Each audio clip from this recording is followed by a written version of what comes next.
Yi Mo brought Tang Beiwei to a hotel and walked to the reception and said, "Can you get me another room? I'll give you the bond tomorrow." Yi Mo brought Tang Beiwei to a hotel and walked to the reception and said, "Can you get me another room? I'll give you the bond tomorrow." The girl looked at Yi Mo and then looked at Tang Beiwei behind him. She talked as though she had never seen Yi Mo before. "Sorry, sir. You need to pay if you wish to book another room." Yi Mo didn't think the reception would be so stingy. He had been living here for 4 days already. Just when Yi Mo wanted to talk, he was pulled by Tang Beiwei. "Brother Yi, I'll share a room with you tonight. Don't spend more money." Yi Mo thought so too. He was going to be making runes at night, so he wouldn't be sleeping anyways. He could leave the bed to Tang Beiwei. Now that Tang Beiwei said this, he didn't want to waste time talking to the reception and nodded. "In that case, let's go up first." Tang Beiwei followed to Yi Mo's room and saw it was a single bedroom. She felt this sorrow for some reason. Although she was very grateful to Yi Mo and had decided to give her first time to him to compensate for tricking him when he saved her, but when she was really about to face it, she couldn't accept it. But since Yi Mo could bring her to this room, that meant he had that thought too. If he didn't, why did he bring a single girl into a single room? When Tang Beiwei was taking a shower, Yi Mo organized the materials. There were still 20 sets. Yi Mo took out the phone and hesitated a long time. He still couldn't decide if he was going to call Su Jinwen. He sighed and thought he should wait till tomorrow. There were 20 left, and it was enough for the night. After a while, Yi Mo put the phone away and looked at Tang Beiwei, who had finished her shower. She used a towel to wrap her body, but her long, white legs still showed. She had a very slim figure, rendering this stunning sense of enticement. However, Yi Mo didn't have any feelings at all. It was as though Tang Beiwei wasn't as seductive as Jing Shi. He looked curiously at Tang Beiwei and said, "You finish the shower, then go and sleep on the bed." Yi Mo thought she was going to thank him first, but she just agreed and went to the bed. Yi Mo shook his head. She really wasn't going to act polite. Tang Beiwei slept on the bed with her heart thumping. She didn't know when Yi Mo would come. She felt shaky. She wanted Yi Mo to come early, and after it was done, she would feel less guilty. Tang Beiwei's heart was nervous and conflicted, plus she had been quite stressed lately, so she fell asleep unknowingly. Seeing Tang Beiwei had fallen asleep, Yi Mo started to make runes again, although he tried to be careful and not waste materials. A night was over, and he only made 7 from 20 sets of materials. The success rate was still less than a third.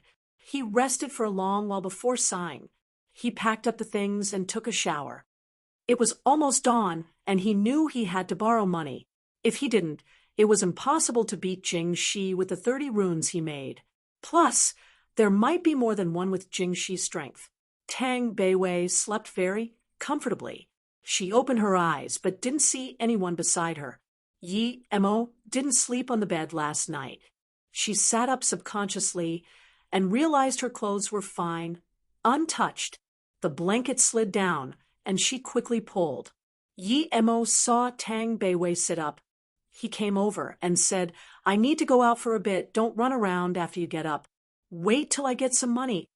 Yi Mo knew that he killed 3 people last night, and although no one knew what happened last night, if they didn't appear for so long, it would arouse suspicion. "You didn't sleep on the bed last night?" Tang Beiwei asked in surprise. Yi Mo's words made her feel warm and more guilty. "No, I was doing things last night," Yi Mo casually said. "Huh?" Tang Beiwei was worried. Yi Mo didn't take her last night. It was going to be daylight soon. What should she do? Today was the 25th already. "Brother Yi, can you come up and stay with me for a bit?" Tang Beiwei said such embarrassing words for the first time. She felt her body shake heavily. Yi Mo looked strangely at Tang Beiwei and thought, did he look wrong? What else could it be for a girl to ask a man to sleep with her? Seeing Yi Mo shake his head, Tang Beiwei was worried and pulled his hand. Sorry, Brother Yi, this is my first time. I want to give it to you. After saying this, she was full of sweat, and her face was indescribably red. She would have never thought she would say something so shameless. However, she had no experience in seducing men and could only express it so straightforwardly. Yemo grabbed her wrist. Tang Beiwei felt relieved. He was finally going to take it. She didn't know if she was disappointed or happy.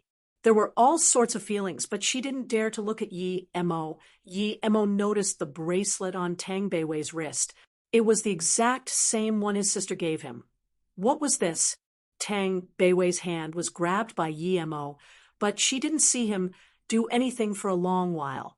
The rudiness retreated, and she looked up strangely at Yi Mo. Brother Yi. Tang Beiwei called out quietly. Her impression of Yi Mo was getting better and better. If it was a normal person, he probably would have done something already. She was the prettiest girl in her school, but Yi Mo still didn't do anything Yi Mo sighed. Tang Beiwei, can you tell me where you got your bracelet from? Huh? She knew now that Yi Mo grabbed her wrist because he was looking at her bracelet. This was the thing left behind by her mother to recognize her brother. Did he like it? If he did, she would give it to him. Thinking about this, Tang Beiwei took it off and gave it to Yi Mo. My mom gave this to me not long ago. Brother Yi, you saved me, you don't want me, but if you like this bracelet, then take it. Yi Mo took the bracelet and looked at it carefully. It was indeed the same as his bracelet. The jade and imprints were the same. There was no difference. He passed the bracelet to Tang Beiwei and smiled. Sleep for a while more. I'm not trying to take your bracelet, just having a look. Tang Beiwei took the bracelet in confusion. She didn't understand what Yi Mo meant. Did he really have no intentions for her? Was she not good-looking enough for him? If there was anything Tang Beiwei had to be proud of, it was her looks. She never thought she looked worse than anyone. Yi Mo picked up the phone and was about to call Yi Ling about the bracelet, but he realized his phone was out of battery, so he put it aside to charge. Then he walked to Tang Beiwei's bedside and said, "Can you lend me your phone?" Huh? Tang Beiwei saw Yi Mo walk over, and her heart started thumping again. However, she didn't expect Yi Mo to be just borrowing her phone, as she quickly said, "Okay, here." Then she passed the phone beside her pillow to Yi Mo. Yi Mo remembered Yi Ling's number, and he dialed it. However, the info that appeared made Yi Mo freeze. After he dialed the number, the words Yi Mo's girlfriend came up. Tang Beiwei ni Yi Ling? No, since she wrote Yi Mo's girlfriend. It meant that she had heard of him, but she asked him for his name before. This girl was acting. Yi Mo looked coldly at Tang Beiwei and hung up for now. Tang Beiwei was looking at Yi Mo while thinking, but now Yi Mo suddenly looked at her, and his eyes were very cold. She shivered subconsciously. Yi Mo's eyes were too cold. From yesterday till now, she had never seen such cold eyes from Yi Mo. Yi Mo walked up to Tang Beiwei's bed and pulled away her blanket, revealing the wonderful body of hers that only had lingerie on. However, Yi Mo acted as though he didn't see it. He grabbed her up and walked to the window and coldly said, "This is the 6th floor. If you say one lie, I will throw you down immediately. Tell me, why did you find me intentionally? What is it?" Tang Beiwei still didn't wake up from the shock, but when Yi Mo asked her, she realized it. She looked at herself just wearing lingerie on, but was carried by Yi Mo's hand. She was very embarrassed. Her eyes went red, and tears gushed out once again. Yi Mo didn't seem to see it, and coldly said once again, "You have 1 minute. If you don't talk, then don't blame me. Throw me down. Tang Beiwei had this sudden sense of being wronged. Instead of living like this, she might as well die. When her mother died, she could stay with her mother. Why live in the world and be abused? Yi Mo looked at Tang Beiwei in surprise. She didn't even fear death. Was there a crueler plan? Yi Ling was his sister, and that was his bottom line. They dared to touch her, then don't blame him. No matter what, he had to investigate this clear. He threw Tang Beiwei on the bed. Once again, and coldly said, "Tell me everything. What do you want with me and who sent you?" Tang Beiwei pouted her lips and sat on the ground. She didn't care about how she looked, but just didn't say a word. She hated Yi Mo. Her original good impression of Yi Mo was gone immediately. This person was so barbaric, not caring she was a girl at all, and just carried her by the neck. No wonder someone was targeting him, served him right. Tang Beiwei pouted her lips and sat on the ground. She didn't care about how she looked, but just didn't say a word. She hated Yi Mo. Her original good impression of Yi Mo was gone immediately. This person was so barbaric, not caring she was a girl at all, and just carried her by the neck. No wonder someone was targeting him, served him right. Yi Mo sneered. The only reason he didn't use forceful interrogation was because she had a bracelet. "I don't know why you have my sister's number saved, or why you purposely came close to me. I just know that I won't let the person live no matter who tries to touch my sister. I admit your acting skills are quite good. You even tricked me. I'll give you another minute. If you don't talk, then don't blame me for using force." Yi Mo's voice was getting colder and colder. Tang Beiwei looked up in surprise. "Who did you say is your sister? When do I know your sister?" Just when Yi Mo wanted to rage, he saw Tang Beiwei didn't seem to be lying, so he sneered and said, "The one saved as Yi Mo's girlfriend on your phone is my sister. Not only did you record my sister's number, but you also tried to get close to me. What do you want?" Tang Beiwei was caught off guard. She subconsciously wanted to stand up, but immediately realized her situation and quickly covered herself with the blanket. She frowned and didn't talk. Yi Mo stared deadly at Tang Beiwei. If she tried to play any tricks, he would start using forceful interrogation. Tang Beiwei didn't know why Wei Yongqian said Yi Mo's sister was his girlfriend. However, no matter what, Tang Beiwei knew Wei Yongqian was tricking her. From today till now, he had been lying to her the whole time. Tang Beiwei had decided to spill everything. When she looked up, she saw Yi Mo giving her a deadly stare. Tang Beiwei subconsciously covered her chest. Yi Mo sneered. "You don't need to worry. I'm not interested in you. Don't need to keep acting." Tang Beiwei's face grew more pale but didn't rebuke Yi Mo's words. She rubbed her eyes and said, "A few days ago, a person called Wei Yongqian found me and said you stole someone's girlfriend. And that person wants to teach you a lesson. So they told me to get close to you, even if I can't be your girlfriend. I needed to get close to you, and best, get in bed with me, right? You don't need to stutter. I didn't see you being shy before." Yi Mo sneered. Tang Beiwei bit her lips till blood came out, but she didn't notice it at all. She continued, "Yes, then I'm to take you somewhere. And that person would bring your girlfriend there too. Your girlfriend would call me and I would tell her the place. Then she would see me being intimate with you, and that way your girlfriend could see who you really are, and then I would get intimate with other men in front of you in order to make you take my life, right?" Yi Mo's voice was really cold, making Tang Beiwei shiver. Tang Beiwei quickly shook her head. "No, they said they would beat you up at most and injure you. They want to make you feel despair. Make your girlfriend feel despair to you." Tang Beiwei spoke till now, and didn't even believe it herself. Would these people really do that? Wei Yongqian had lied to her a few times already. Could his words be trusted? Humph. Yi Mo was sure that these people not only wanted his life, but also Yi Ling's too. Perhaps they would rape her in front of him to make him lose his marbles. Yi Mo sneered. "I wonder how much your first time was sold for?" "Oh, right, perhaps it's not your first time. Who knows how many times you have been sold?"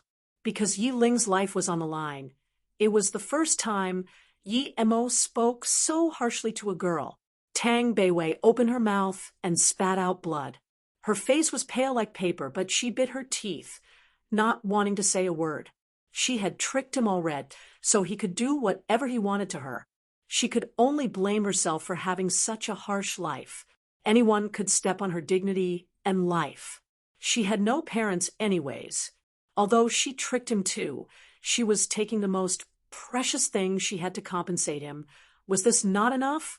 Yi Mo saw that Tang Beiwei spat out blood, being angered by him so much, and couldn't bother to look at her.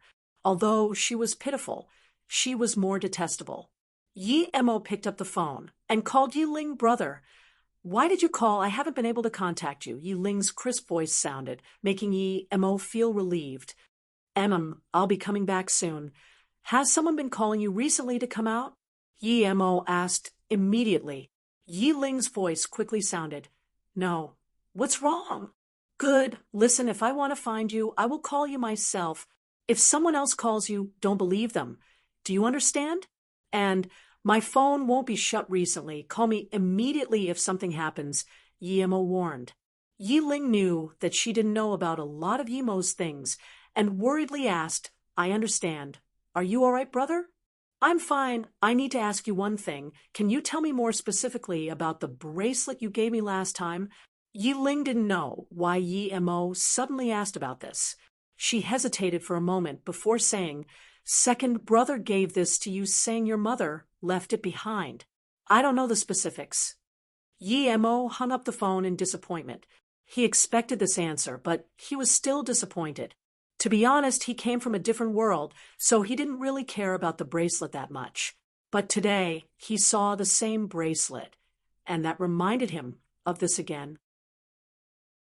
Yi Mo walked in front of Tang Beiwei and looked at the blood she spat, as well as her pale face. He suddenly thought, had he been too harsh? Draw out the place Wei Yongxian told you to bring me to.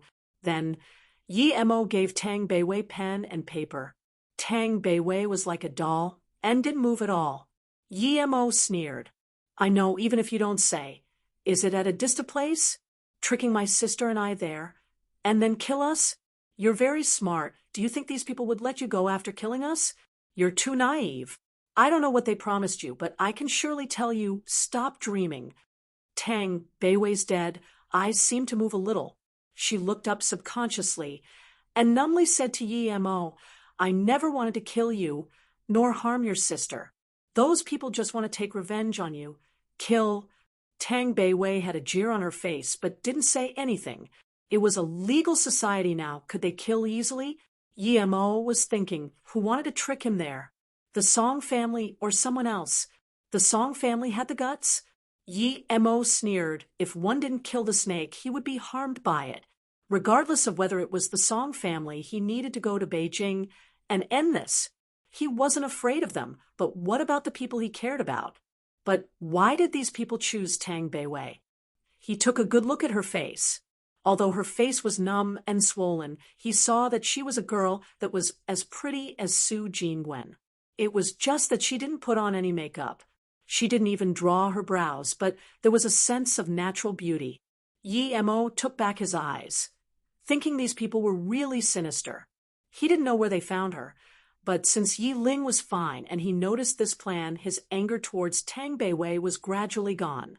He stood up and looked at Tang Beiwei and said, whether you believe it or not, these people tricked me there to kill me.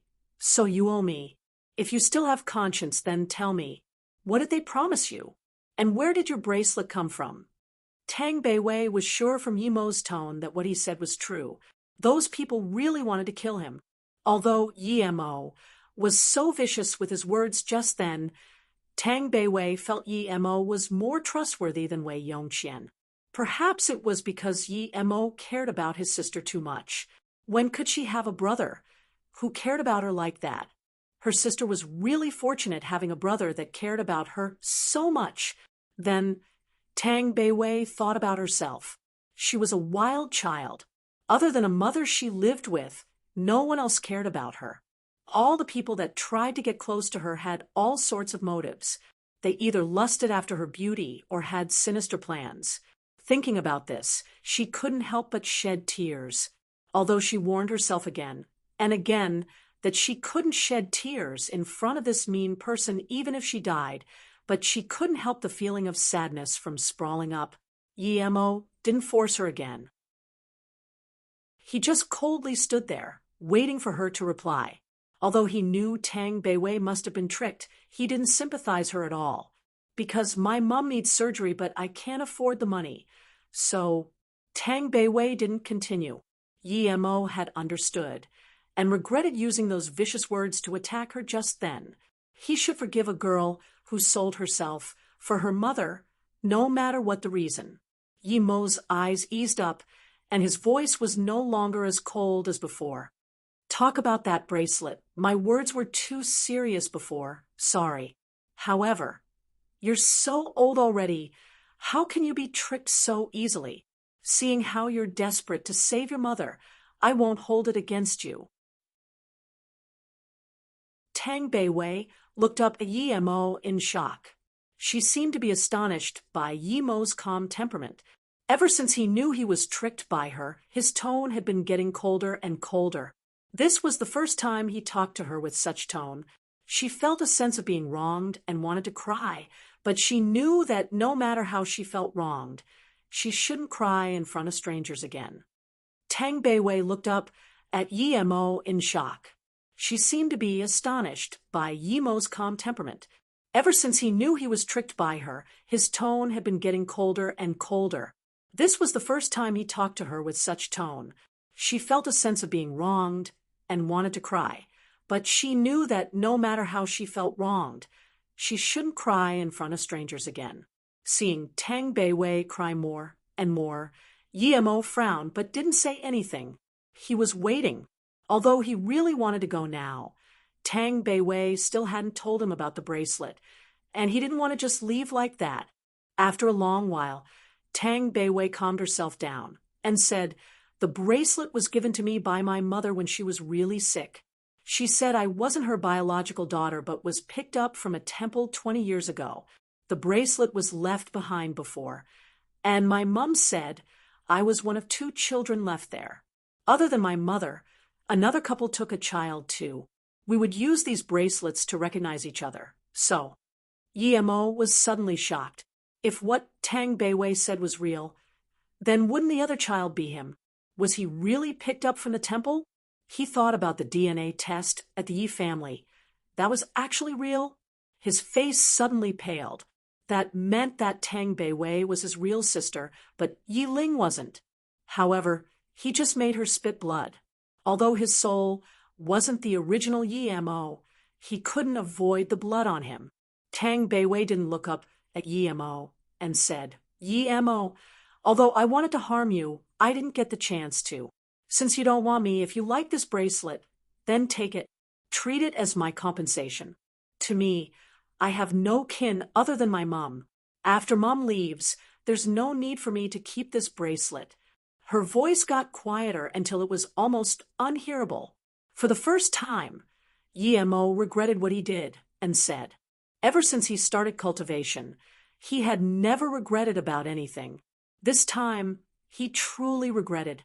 It was because Yi Ling was involved that he was so angry, and his words became harsh.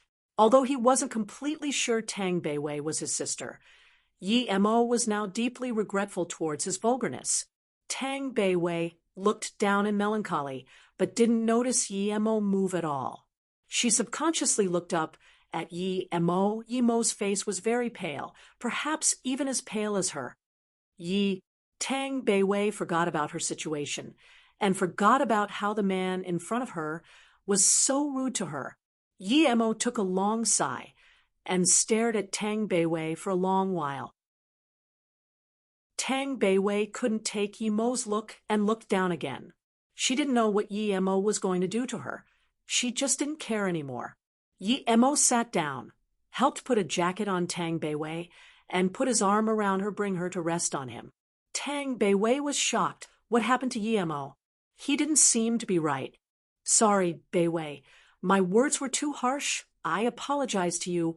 Yi Mo thought Tang Beiwei was living quite a harsh life and felt more uncomfortable. His eyes gradually became cruel. No matter who tricked Tang Beiwei over and harmed her like this, he would scatter their bone dusts everywhere. Then Yi Mo took a sudden shiver. Did that person know they were brothers and sister? If that was the case, this person was too cruel and scary. Luckily, Yi Mo had his principal and had Luo Ing and Ning Qingshu in his heart. Otherwise, Yi Mo didn't dare to think about the consequences. Yi Mo's eyes grew colder. Such malevolent means. If it was really like this, he wouldn't be able to sleep unless this person was dead. There was such an animal in the world. Tang Beiwei felt surprised at Yi Mo saying sorry for the second time. If the first time was casual, then this time, Tang Beiwei truly felt Yi Mo's apology, and he changed to calling her Beiwei. She laid in Yi Mo's arms and had this feeling of not wanting move. If only someone protected her like this all the time, she wouldn't need to be bullied everywhere. Just when Tang Beiwei was thinking, she suddenly felt Yi Mo's body go cold. There was a killing intent from his bones. This made her shiver, and suddenly, Yi Mo seeing Tang Beiwei look at him in terror, Yi Mo knew he spilt his killing intent. He took it back and took a medical pill and gave it to her. Beiwei, eat this first. I'll help you strengthen your body. Tang Beiwei looked at the pill in surprise and thought for a while, but still ate it. She didn't ask why. If Yi Mo was going to do something to her, she would concede her fate. Then Yi Mo took out needles to unblock all the meridians that was blocked due to her extreme sadness. Then he helped her strengthen her body. With spirit chi 2 hours later, he pulled out the needles with sweat all over his forehead. Tang Beiwei also realized her body seemed to be full of power. She was full-spirited, and that depressing feeling in her heart was gone. She even felt very light and comfortable. She saw that many impurities have been squeezed out from her pores and seemed to have realized something. Then she looked at Yi Mo, who sat on the bed full of sweat and had a pale face. Although she didn't know what Yi Mo did to her, she knew that Yi Mo used a lot of strength to help her improve her body. Yi Mo opened his eyes and said to Tang Beiwei, "Go take a shower first. I will talk to you later." Although she didn't understand what was happening, she went to take a shower quickly. Yi Mo expended a lot of energy this time. Yi Mo had never helped anyone do this before, even for Ning Qingxue. He did it this time for Tang Beiwei, because he felt he owed her. Yi Mo looked at the money he had left in the ring. Barely tens of dollars. It seemed he couldn't avoid borrowing money. He didn't ask from Yi Ling because he knew she had no money now too. Tang Beiwei took a shower for almost an hour. When she came out, she had switched clothes, but the shirt was still Yi Mo's. After she took a shower, she seemed to have had a complete makeover. Because Yi Mo cleansed her body and meridians, she had this indescribable noble temperament on her. When she looked at herself in the mirror, she was also very shocked. She didn't know what Yi Mo did for her, but it must be something amazing. And Yi Mo didn't seem like an ordinary person too. Yi Mo looked at Tang Beiwei and felt satisfied. Other than that sorrow that couldn't be washed away, she was completely different. "What do you want to talk about with me?" Tang Beiwei had regained her composure. She buried the sorrow in her heart deeply. She had decided to go back to Tandu immediately. If her mother really couldn't be cured, she would take her mom away and stay with her. She had done her best. Instead of being harassed everywhere, she might as well go back with her mother. Yi Mo took out a bracelet and said, "I suspect we're brothers and sisters because I also have this bracelet." Tang Beiwei suddenly started to shake. She jumped up abruptly and took the bracelet from Yi Mo's hands and compared it to hers. It was a pair. Her red face became pale once again. Her hands were shaking. Even her entire body was shaking. She didn't expect the kin she was supposed to find was the person torturing her. Before she knew who Yi Mo was, she could endure it, but now that she knew Yi Mo was probably her brother, she was about to collapse. She wanted a brother who loved her and spoiled her, but she couldn't accept it when the reality was in front of her. Tang Beiwei's face grew paler and paler. She suddenly took the bracelet and smashed it towards Yi Mo and dashed out of the door without saying a word. There was a sense of despair flashing across Yi Mo's eyes. From a soul perspective, he didn't have any connections to Tang Beiwei, but this blood relation thing couldn't be severed. Yi Mo chased out. He knew that Tang Beiwei must feel really bad now, but he didn't try to pull here. Perhaps, after a while, she would feel better. Tang Beiwei's brain was full of chaos. Yi-mo was actually her brother. She would rather never found her brother than have Yi-mo as her brother. She almost did something unforgivable. If it wasn't that Yi-mo wasn't interested in her, she couldn't even imagine the consequences. Tang Beiwei kept running.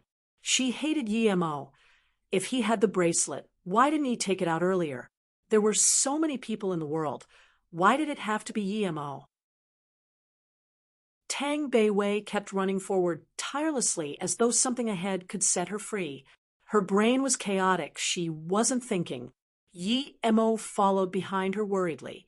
He knew that Tang Beiwei needed to release her feelings, and after she calmed down, she would be able to accept things. Yi-mo stopped. He saw Tang Beiwei go up the elevator. It was a glass elevator. When Yi-mo came, it was already going up. The numb look in her eyes shook Yi-mo's heart. Why did she go up the elevator? Soon, Yi-mo thought, was she going to jump off the building? He suddenly regretted not pulling her and let her run. The elevator was getting smaller and smaller, and Yi-mo scanned Tang Beiwei nervously with his spirit sense. Luckily, this building was only 70 meters tall. That was still in range of his spirit sense. Yi-mo was looking at her thinking if he should go up and bring her down. But suddenly, Tang Beiwei opened the window at the top floor and jumped. Seeing Tang Beiwei jump, he finally felt relieved. He jumped without hesitation, using a spirit chi wall to slow her descent before carrying her just before she landed. Before people could react, he left there. The moment Tang Beiwei jumped, she felt relieved. Everything was going to end. But when she woke up again, she found she was in Yi-mo's arms. She had a fright. Did her brother jump too? Beiwei, you're really dumb. Why did you jump? If I couldn't catch you, I wouldn't forgive myself. Yi-mo's tone was a little sad. He didn't know who was right and who was wrong. Tang Beiwei finally understood that Yi-mo caught her. That depression in her heart finally disappeared. The endless feeling of being wronged rushed up her heart, and she finally couldn't resist it anymore. She hugged Yi-mo and cried out. Yi-mo could understand how Tang Beiwei was feeling. A girl who was bullied and helpless faced huge pressure, but couldn't find any help. She even had to do things against her conscience, but at last found her kin and thought that she almost did something unforgivable. Yi-mo could understand how Tang Beiwei was feeling.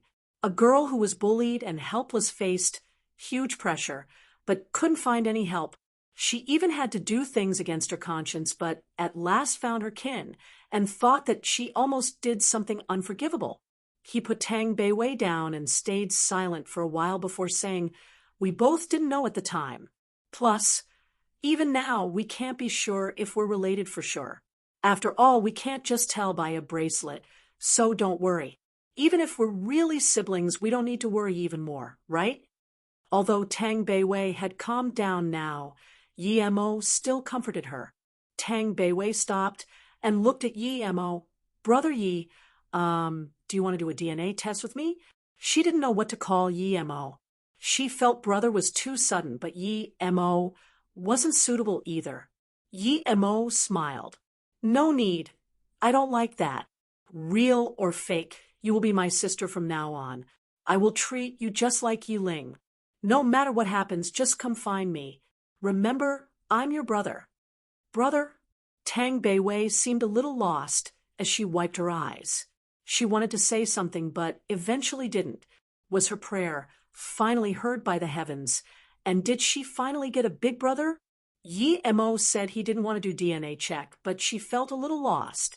She didn't know whether to listen to him or not. Yi-mo waved his hand and said, "I was planning to go Wuliang Mountain a few days later, but since these people keep testing me, if I don't do something, they'll think I'm scared of them. Beiwei, you don't need to go anywhere. Follow me and wait till I treat your mother. You know how to treat illness." Tang Beiwei looked at Yi-mo in surprise. She remembered Yi-mo using acupuncture in the morning. Before Yi-mo replied, a voice interrupted them. "Didn't think I could meet you here. This is such a coincidence. Master, it's my luck.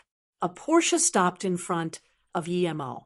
As the words sounded, a youth jumped out of the car. Emo had seen this person before. It was the one who wanted to race him when he was with Jing Shi. This youth came and shook Emo's hands. I'm Xiao Gang. I saw your car skills that day, and I'm really amazed. Ugh, is this your girlfriend? She's really pretty. Xiao Gang was very lively. Before Emo even spoke, he already treated Emo as a racing friend. Emo laughed and said, I'm Emo. This is my sister Tang Beiwei. Pleasure to meet you. Xiao Gang had this understanding look. His sister didn't have the same last name as him. Who would believe you? The sister nowadays were the sisters being F***ked. Hearing Emo say that, he also laughed.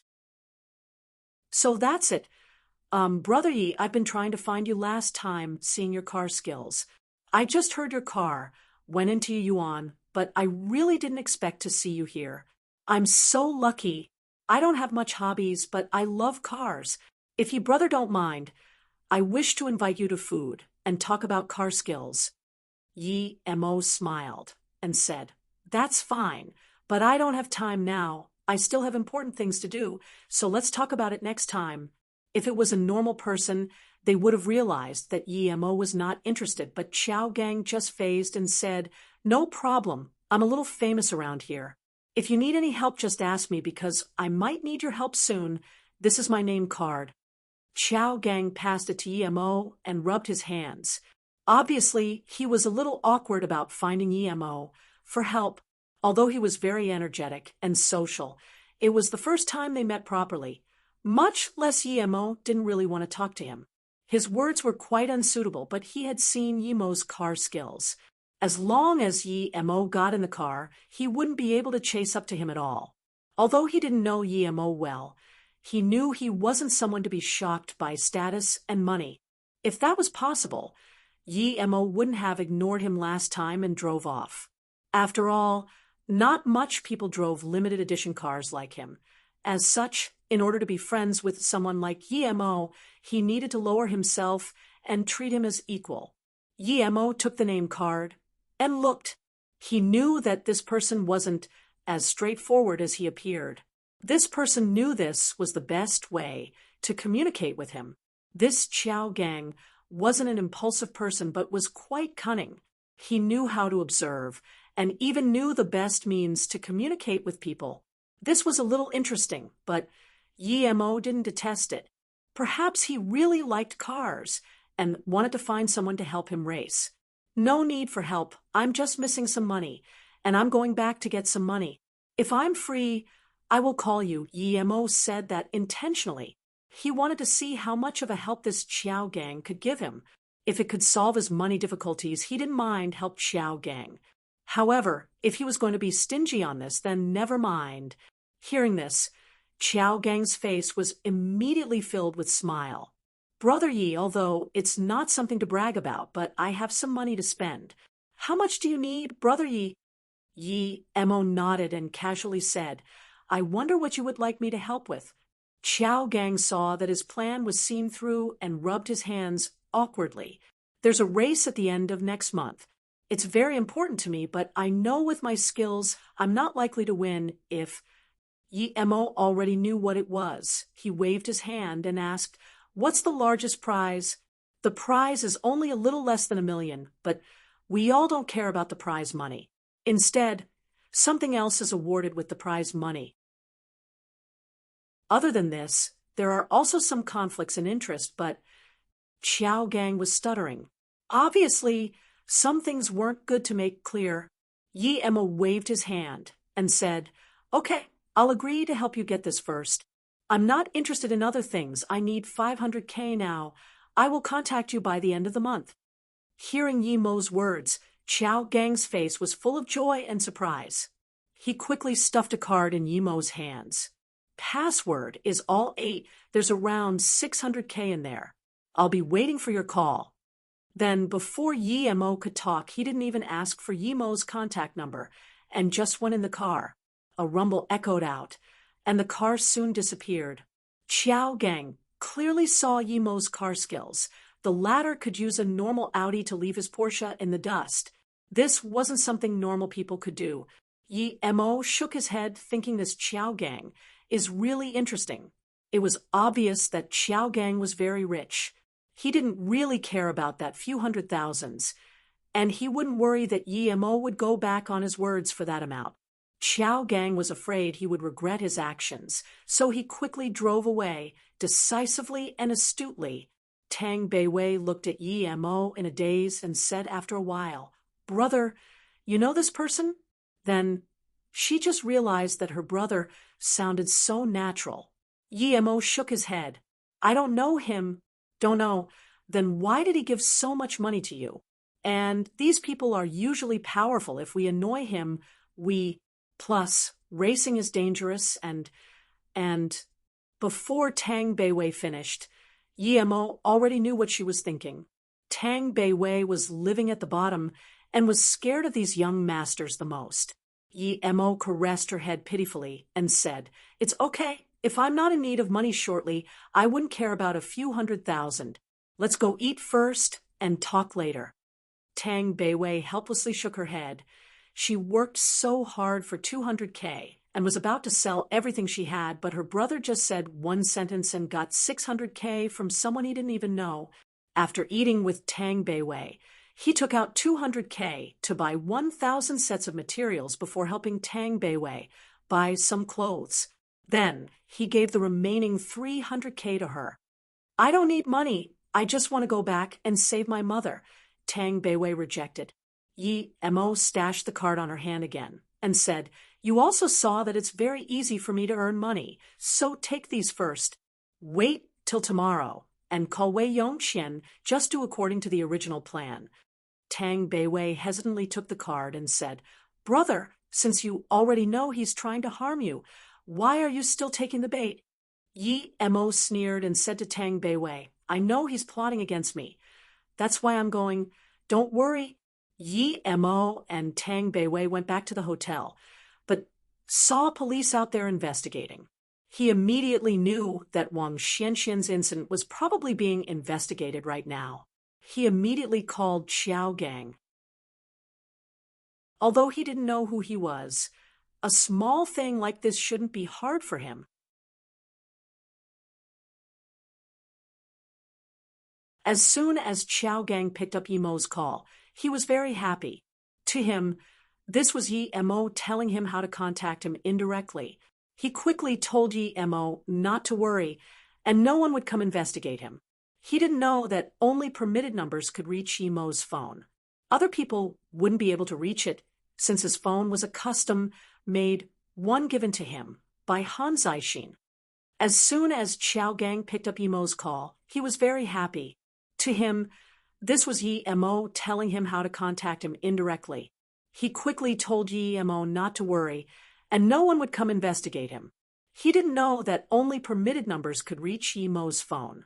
Other people wouldn't be able to reach it, since his phone was a custom-made one given to him by Han Zaixin.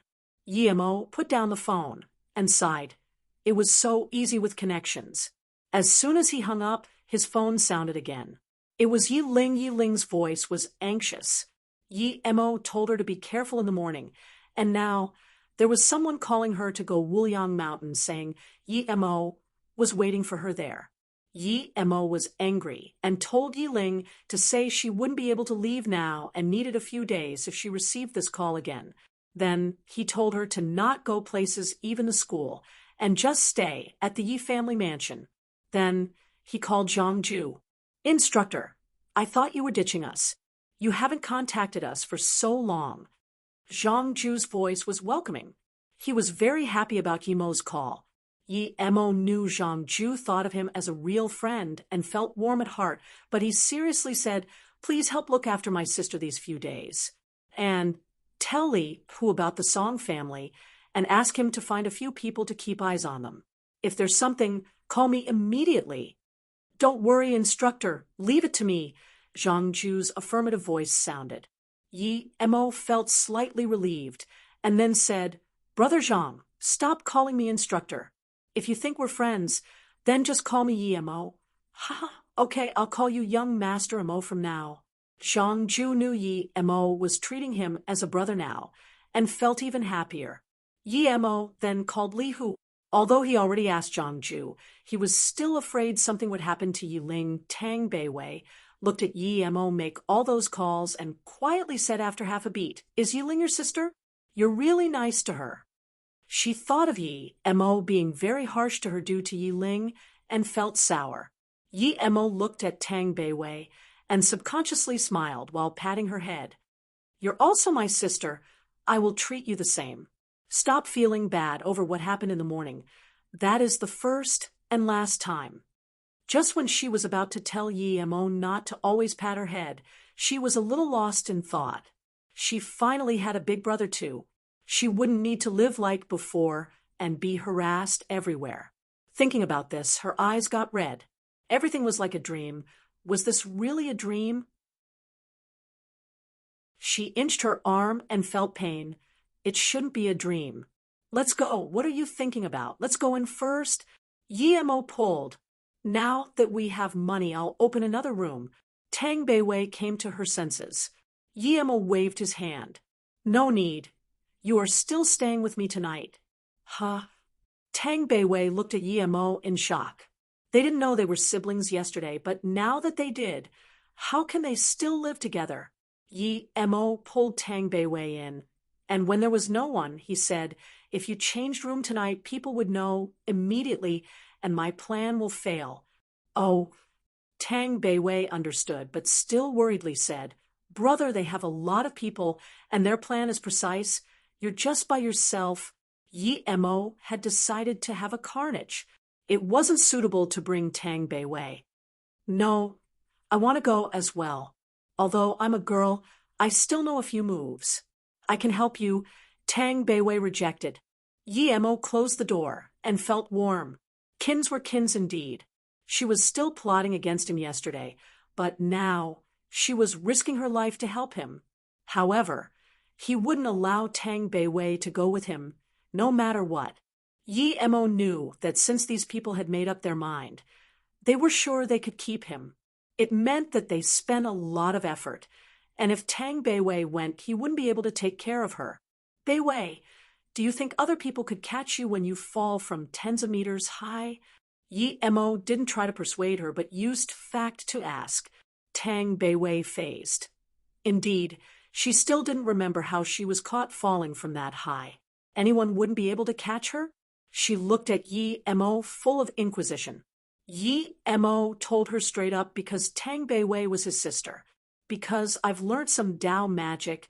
Tang Beiwei was more and more confused. She was taught atheism from school. So how did Tao magic come out?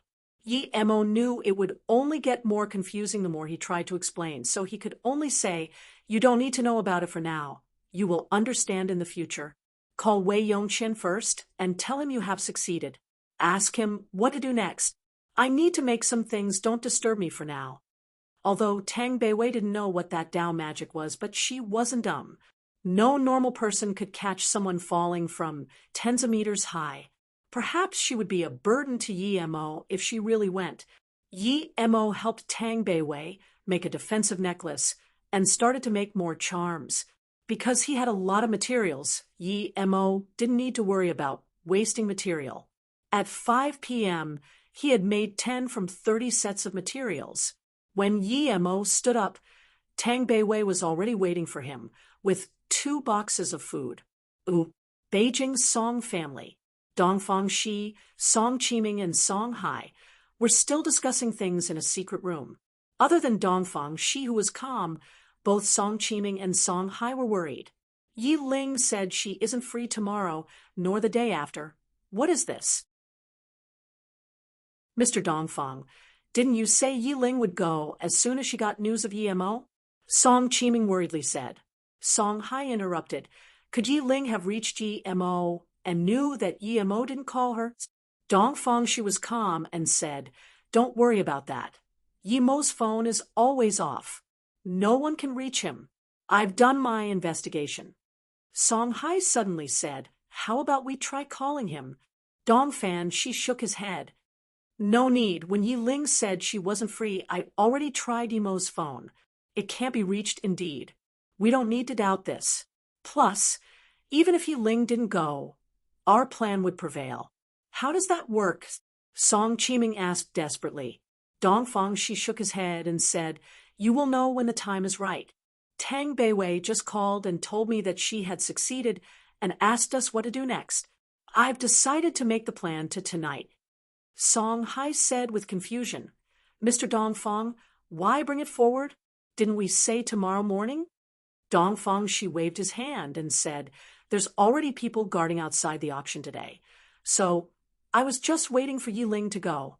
However, since she can't and said she didn't have time, we need to be more careful no matter what. Other than Yi Ling, everyone else is in position. As such, in order to prevent more accidents, we will move tonight. The main thing is Dongfang Shi succeeded.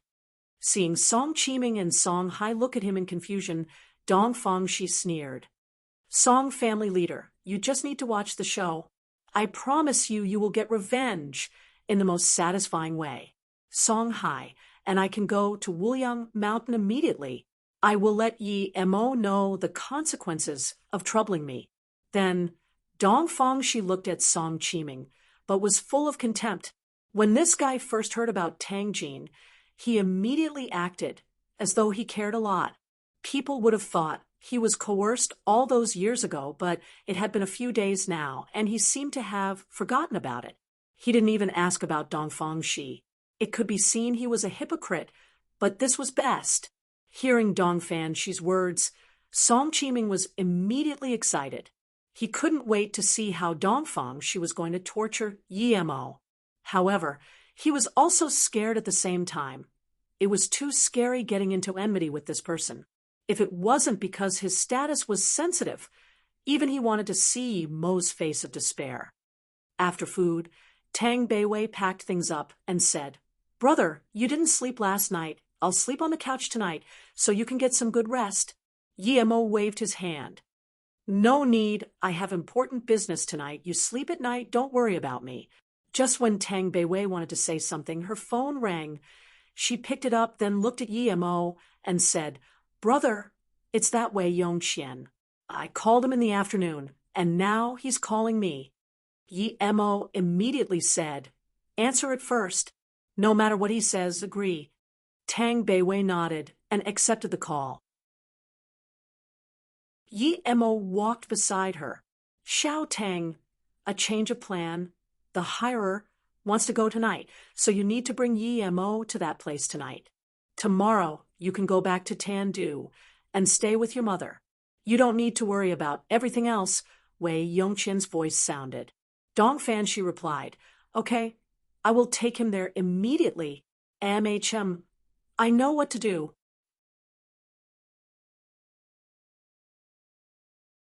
Yi Mo took out the defensive necklace and gave it to Tang Beiwei. Put this on you. After I go, close the windows shut and don't open the door until I come back.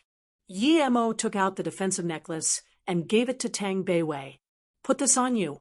After I go, close the windows shut and don't open the door until I come back. Since these people plotted to harm him, he couldn't be sure if they would harm Tang Beiwei too. It's such a pretty necklace, brother.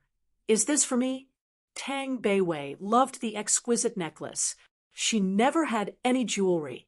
This was her first. Yi Mo was a little guilty. Tang Beiwei didn't even have a proper jewelry on her and used an old second-hand phone. He knew she had been living a hard life these recent years, but he didn't want to say. He just noted that he needed to care about this sister more. Thinking about this, Yi Mo said, You mustn't take this off. These are some charms I made. If someone comes in, just throw these at them. When you throw it out, you need to say Lin. Tang Beiwei looked at 10 palm-sized charms that Yi Mo passed over and dazed for a while. Did her brother spend the entire afternoon making these? Was this the Dao magic, he said? Seeing Tang Beiwei's confusion, Yi Mo immediately said, This is a fireball charm. Remember, throw it out and it will form a fireball to engulf the person. Don't try it casually. Brother, this... Tang Beiwei didn't know what to say. Yi Emma waved his hand and said, "You just need to remember my words. I don't even have time to love you. How can I harm you after I leave? You must wait till I come back." Yi Mo repeatedly warned her, and Tang Beiwei also nodded seriously. She knew that she was wrong before. That way, Yongqian definitely didn't just want to teach her brother a lesson. He really wanted to kill. She also understood that if they just wanted to teach her brother a lesson, they wouldn't spend this much money. Yi Emma walked out of the room and closed the door. He knew these people were very sly and evil, so he didn't want Tang Beiwei to be in danger. He searched with his spirit sense carefully and was sure that the monitoring people were quite far from here. But even so, he still used invisibility to leave the hotel. After walking out a long while, he then called a taxi towards the location Tang Beiwei told him. The reason he used invisibility was because he was afraid people would see only he came out. He needed to kill all of them before they had time to react. In fact, it would be best to take Tang Beiwei with him, but Yi Mo was afraid the enemy would be too strong, and he didn't want Tang Beiwei to see him kill people. Wuliang Mountain was a sacred place for Buddhists, and Wuliang Mountain's Xishuang Temple was much bigger than many sacred temples. However, barely a few people knew about it. The reason was simple: it wasn't open to tourists and was hidden in the dangerous ranges of the mountain. The temple itself wasn't dangerous, but the location was. There was a big canyon before one could enter the temple, and in that canyon, there was a deep, bottomless cliff. It could be said that it was the biggest obstacle to getting to the temple. But at this moment, there were no one stopping people from entering the temple because the biggest auction of the hidden sects was about to be held here, and this cliff had been connected by a huge metal chain bridge. No one knew how it was connected, however. At this moment, Dongfang Shi and 2 yellow-level masters were hiding in a discreet location in the canyon waiting for Yi Mo's arrival. Meanwhile, Song Hai and a few Song family yellow-level warriors as well as Li Mingqiang were waiting at the 2 sides of the canyon.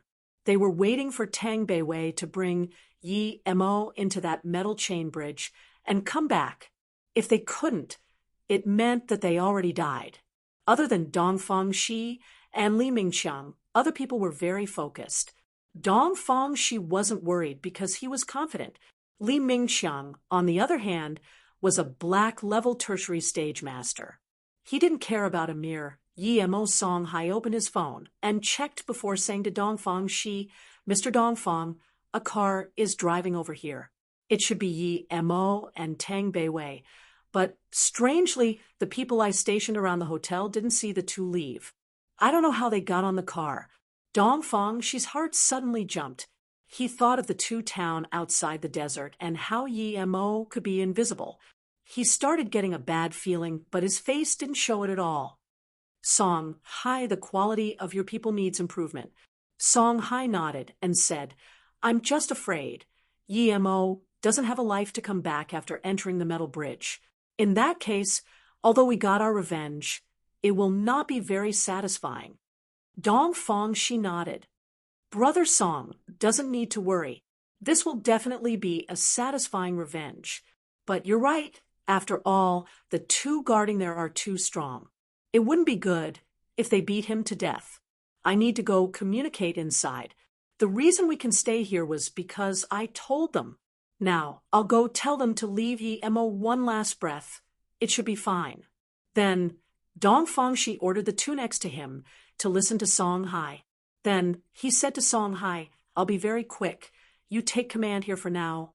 Although Song Hai guessed Dongfang Shi was connected to the 2 from the hidden sects, he didn't think he could actually talk to them directly.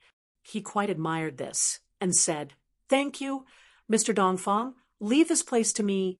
Dongfang Shi left as soon as he spoke and was headed towards the metal chain bridge, but soon he twisted and his body was blocked by trees. Dongfang Shi ran out a few hundred meters before hiding behind a rock and called, "What's the matter?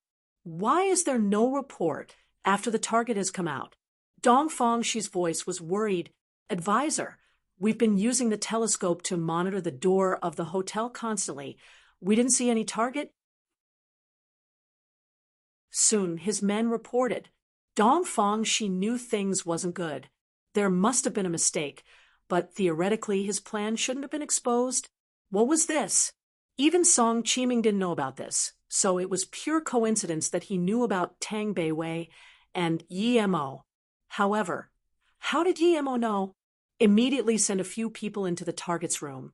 If she's by herself, take her away immediately and leave Yu Yuan to the next location before contacting me. Dongfang, she was very decisive. He didn't know which part of the plan failed. But since no one saw Yi Mo at the hotel, it meant he was suspicious or knew about the plan. That's why he hid. Regardless of whether the plan was a success or failure, he needed to run. He would call his men later. If both of them left the hotel, then he would make his next decision. If it was only Tang Beiwei, then the plan has failed for sure. After Yi Mo left, Tang Beiwei casually put the fireball charms on the table and took off that necklace, playing with it, as though she couldn't let go of it.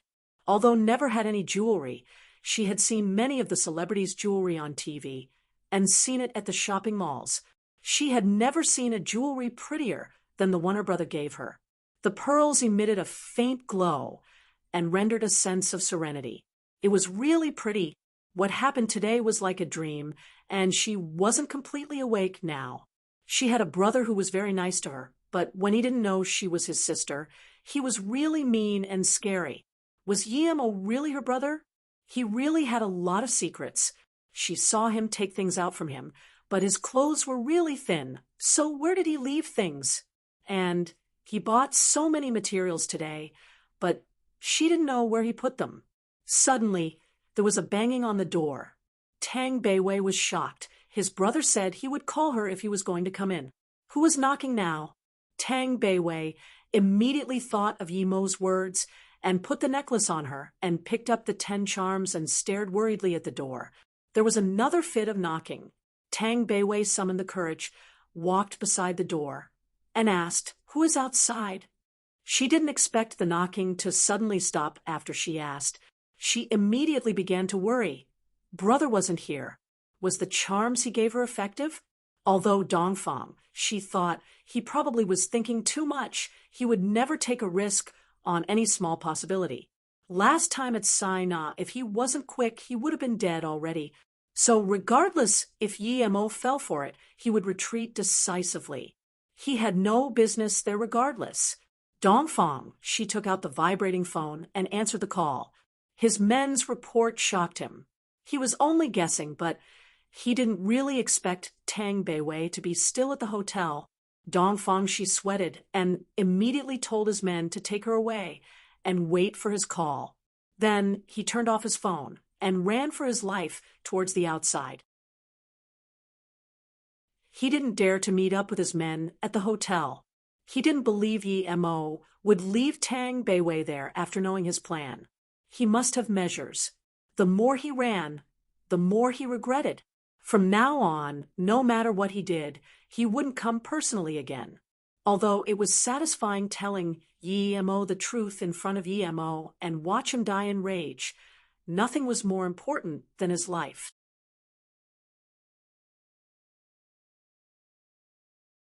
Another bang, and the door was kicked open. A waitress who wanted to stop them was kicked away by the man outside and couldn't get up. Another bang, and the door was kicked open. A waitress who wanted to stop them was kicked away by the man outside and couldn't get up. Tang Beiwei saw the 3 men charge in and charged towards her the moment they entered. Tang Beiwei's heart shook and took many steps back. The man in front had grabbed towards her. Obviously, he didn't see Tang Beiwei as a threat at all. To him, Tang Beiwei was just a goat ready to be slaughtered. Tang Beiwei, in a fit of worry, threw a few charms at the man and yelled Lin repeatedly. Rumble! A ball of fire engulfed the man, but soon the flame disappeared, and there was just a small pile of ash flying around. Tang Beiwei was shocked and couldn't react at all. What was this? She didn't even feel any heat from that ball of flame, but the man who was surrounded by it disappeared. This was too strange. Was that fireball charm that strong? Wasn't this immortal magic? Who was her brother? She subconsciously looked at the remaining few charms in her hands. The two men behind stopped and looked at the flying ashes in shock. Their minds froze. Burning a person to ash? How could this be? However, they already saw it with their own eyes, so how could it be fake? The two came to their senses after many seconds and looked at the runes in her hands, not daring to take a step forward. They turned to run until they disappeared. Tang Beiwei finally realized that the fireballs were real and also scarily strong. That temperature was enough to turn people to ash in an instant. Tang Beiwei looked at the door that was kicked to pieces and knew there was no point staying here anymore. She immediately left the hotel and looked at the 7 remaining charms in her hands, thinking that with that, she could go help Yi Mo. She quickly called a taxi to where Yi Mo was going. The scene wasn't bloody before, so Tang Beiwei didn't think much of it. But now that she sat on the car and thought a person burnt to ash, she couldn't help but to feel disgusted. "Are you car sick?" the driver asked. A bit. Tang Beiwei made the driver stop as she vomited. Yi Mo got off the car when it couldn't go further. He then went into the forest from the side of the path Tang Beiwei pointed. Yi Mo's speed was very fast, the same as a car. It was just half an hour, and he saw a long canyon just like Tang Beiwei said. Yi Mo entered immediately and spread out his spirit sense at the same time. Song Hai, from a distance, saw one person entering the canyon. He felt something was wrong and looked at Li Mingqiang and said, "Why is there only one person? Did he notice something so he came by himself? You two go ahead and see." Song Hai's last sentence was to the 2 men Dongfang she brought. After the 2 men left, Li Mingqiang sneered. "I knew that Dongfang she wasn't reliable. I would believe the hidden sect people would let him set up ambush here, but I don't believe he can talk to them directly." Song Hai suddenly stood up. "Predecessor Li, I think this thing may really be what you said. What should we do now?" Li Mingqiang sneered. "I don't believe that Yi Mo has 3 heads and 6 arms. Regardless of whether he dares to step on the metal chain bridge, I won't be afraid of him. Without Dongfang can I not avenge my disciple? There's only 8 people. This is disappointing. If you want to take your revenge, then come." As soon as Li Mingqiang spoke, Yi Mo's voice sounded out. Song Hai's face immediately became pale. He didn't think Yi Mo could find them and not go onto the metal chain bridge first. They were hiding on the side of the canyon. So how did Yi Mo find them? But soon he reacted and said, "Surround him. Predecessor Li, keep him there, and the rest attack him together." The reason Song Hai said this was because he knew if he ordered to retreat, he would be the first to die. The rest of the people were all much stronger than him. Everyone surrounded Yi Mo. Yi Mo looked at Song Hai, who was slowly retreating, and sneered. "If you dare to take half a step back, I will kill you first." Song Hai stopped his steps. He didn't know why, but he didn't dare to retreat a bit at all. "Tell me your names." Yi Mo scanned them. His tone was cold. Li Mingqiang sneered and said, "I'm Li Mingqiang, little bastard. Just because you learned some martial arts, you dare to be so cocky and kill my disciple Hu Qiu. I will sacrifice your head to him. You will pay for your insolence." Yi Mo's eyes immediately went cold. Li Mingqiang was Hu Qiu's master, so he immediately knew it was the Song family. His guess was right. The Song family was really bold. Not only bold, they even thought of such an evil way of revenge. In Yi Mo's heart now, the Song family was already a pile of dead bones. In that case, die. Yi Mo casually took out Bien Po's long sword and slashed towards them. He also learnt this from Bien Po. If Bien Po knew that not only was his weapon taken by Yi Mo, but so was his moves after his death, would he crawl out from the ground and cry? Other than Li Mingqiang, noticing Yi Mo suddenly had a sword in his hand, no one else saw the sword. They only saw a ray of white light. Li Mingqiang was also dazed a bit. He clearly saw Yi Mo was barehanded, so how did he suddenly have a long sword? PSH, there were blood-spilling sound everywhere. Song Hai realized the 4 yellow-level warriors had become bodies under Yi Mo's sword light. They couldn't even defend themselves. Although Yi Mo's attack was a sudden one, he still killed 4 with it. This scared Song Hai so much that his legs started to shake. He really didn't expect Yi Mo to be this strong. It seemed Dongfang, she didn't overestimate him, but instead underestimated him. Song Hai wanted to escape, but his legs shook so much that he couldn't even walk. Li Mingqiang saw Yi Mo kill 4 with 1 slash and knew he underestimated Yi Mo. He was definitely stronger than him. Thinking about this, he didn't dare to drift off with his mind. He took out the whip from his waist and surrounded Yi Mo with the other 2 yellow level peak stage fighters. Li Mingqiang's whip shook, becoming a series of whip shadows surrounding Yi Mo. The 2 yellow level masters behind Yi Mo also attacked Yi Mo with their curved swords without hesitation. Although Li Mingqiang's whip was countless grades better than that Hu Qiu, it was still a far cry from Daoxian.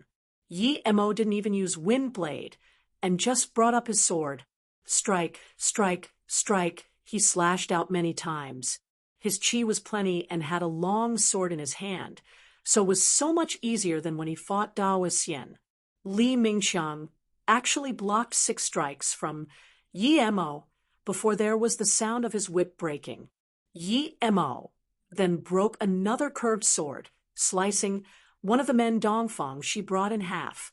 Fresh blood spewed out, and Yi Mo took a few steps back to prevent the blood from dripping on his body. Seeing this bloody scene, Song Hai's leg curved. He couldn't resist anymore and vomited. He had killed people and interrogated people, but he had never seen such a bloody scene. Luckily, Yi Mo didn't bring Tang Beiwei here. He stared coldly at Li Mingqiang, who was a little stunned. There was full of coldness and killing intent in his eyes. Li Mingqiang looked at the half of a whip he had in his hands. He didn't have the composure he had initially. Although Yi Mo killed 4 yellow levels at the start, he felt he could also barely do it. But now he felt he couldn't defeat Yi Mo at all. This Yi Mo was too strong, and Li Mingqiang felt regret for the first time. When Yi Mo killed the first 4, he sliced his sword across their throat, and the scene wasn't so bloody, but now one was cut in half by him. The remaining yellow level master looked at his bloodied companion with a pale face. After half a beat, he suddenly threw away his curved sword and turned to run. Yi Mo didn't even look and just casually swiped a wind blade at him. The man's legs were immediately sliced off and convulsed non-stop on the ground. "If you can let me go, Li Mingqiang was scared. He had never seen someone as strong as Yi Mo. He had lost the will to fight. Yi Mo sneered. No matter how Li Mingqiang begged for mercy, he never planned on letting them go. Before Li Mingqiang finished his sentence, Yi Mo's sword sliced again, and Li Mingqiang's voice suddenly stopped. He was decapitated.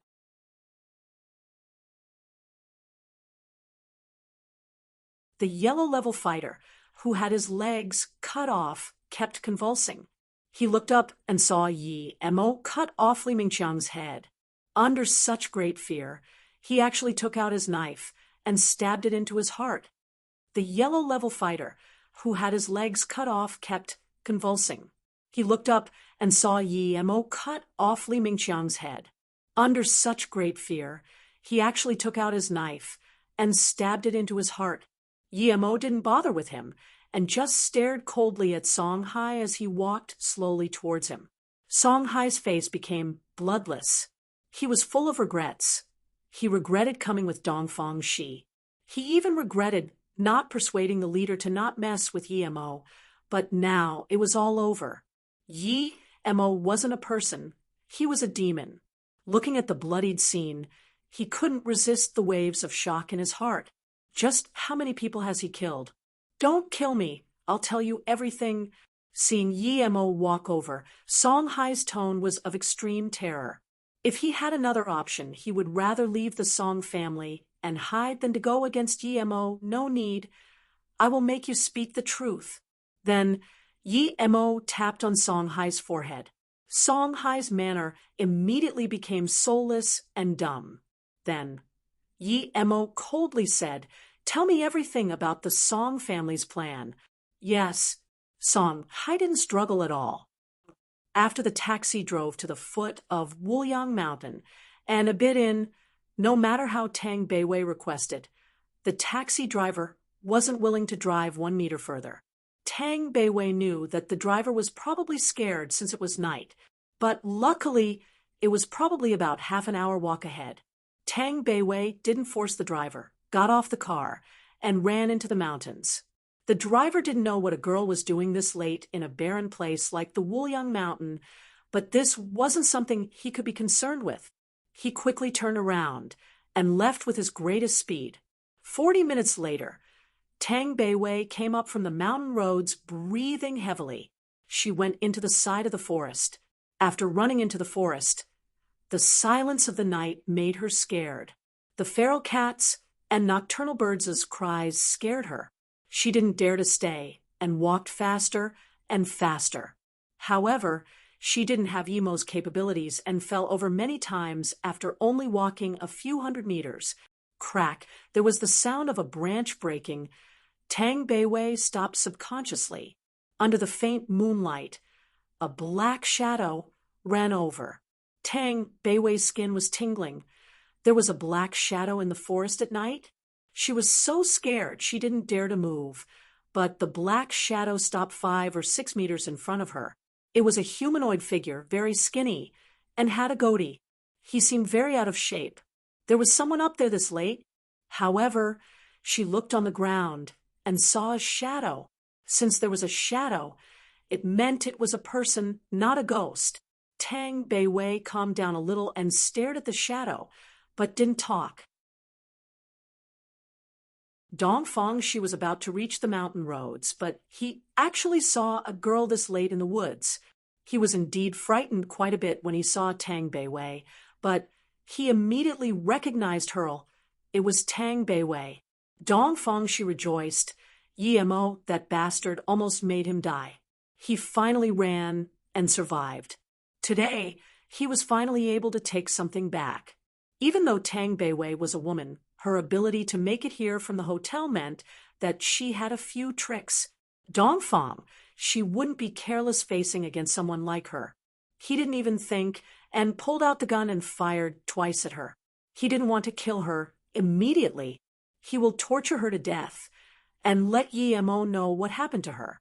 Tang Beiwei saw Dongfang Shi and took a breath of relief upon realizing he wasn't a ghost. She was confused why this person was running in the mountains this late at night, but suddenly Dongfang Shi fired twice at her. Tang Beiwei didn't even have time to react and saw a faint yellow barrier erect in front of her. But immediately the barrier broke. Just when Tang Beiwei wanted to see what happened, there was another barrier. 5 or 6 broke before 2 bullets fell in front of her. Tang Beiwei finally realized at this moment that the person opened fire. She didn't have time to think how the bullet didn't hit her. She just subconsciously grabbed a rock from the ground and threw it. Dongfang Shi fired twice and knew Tang Beiwei was meat in his hands, but he didn't expect the 2 shots to miss. When he reacted, Tang Beiwei's stone was coming over. Smash! It hit right on Dongfang Shi's face. Dongfang, she clearly heard his nose break. His eyes were blurred as he raised his gun and fired again while covering his face with his hand. The 3rd shot didn't affect Tang Beiwei at all. However, Tang Beiwei thought of the light before, and it came from her necklace. She looked down and saw the glow was dimmer. It wasn't as pretty as when Yi-mo gave it to her. Tang Beiwei was extremely angry and threw another 2 rocks at Dongfang Shi. At this moment, she had completely forgotten she had fireball charms. She was just angry this man broke her necklace. One hit his forehead and another hit his arm. Dongfang Shi yelled and felt viscous blood flow down.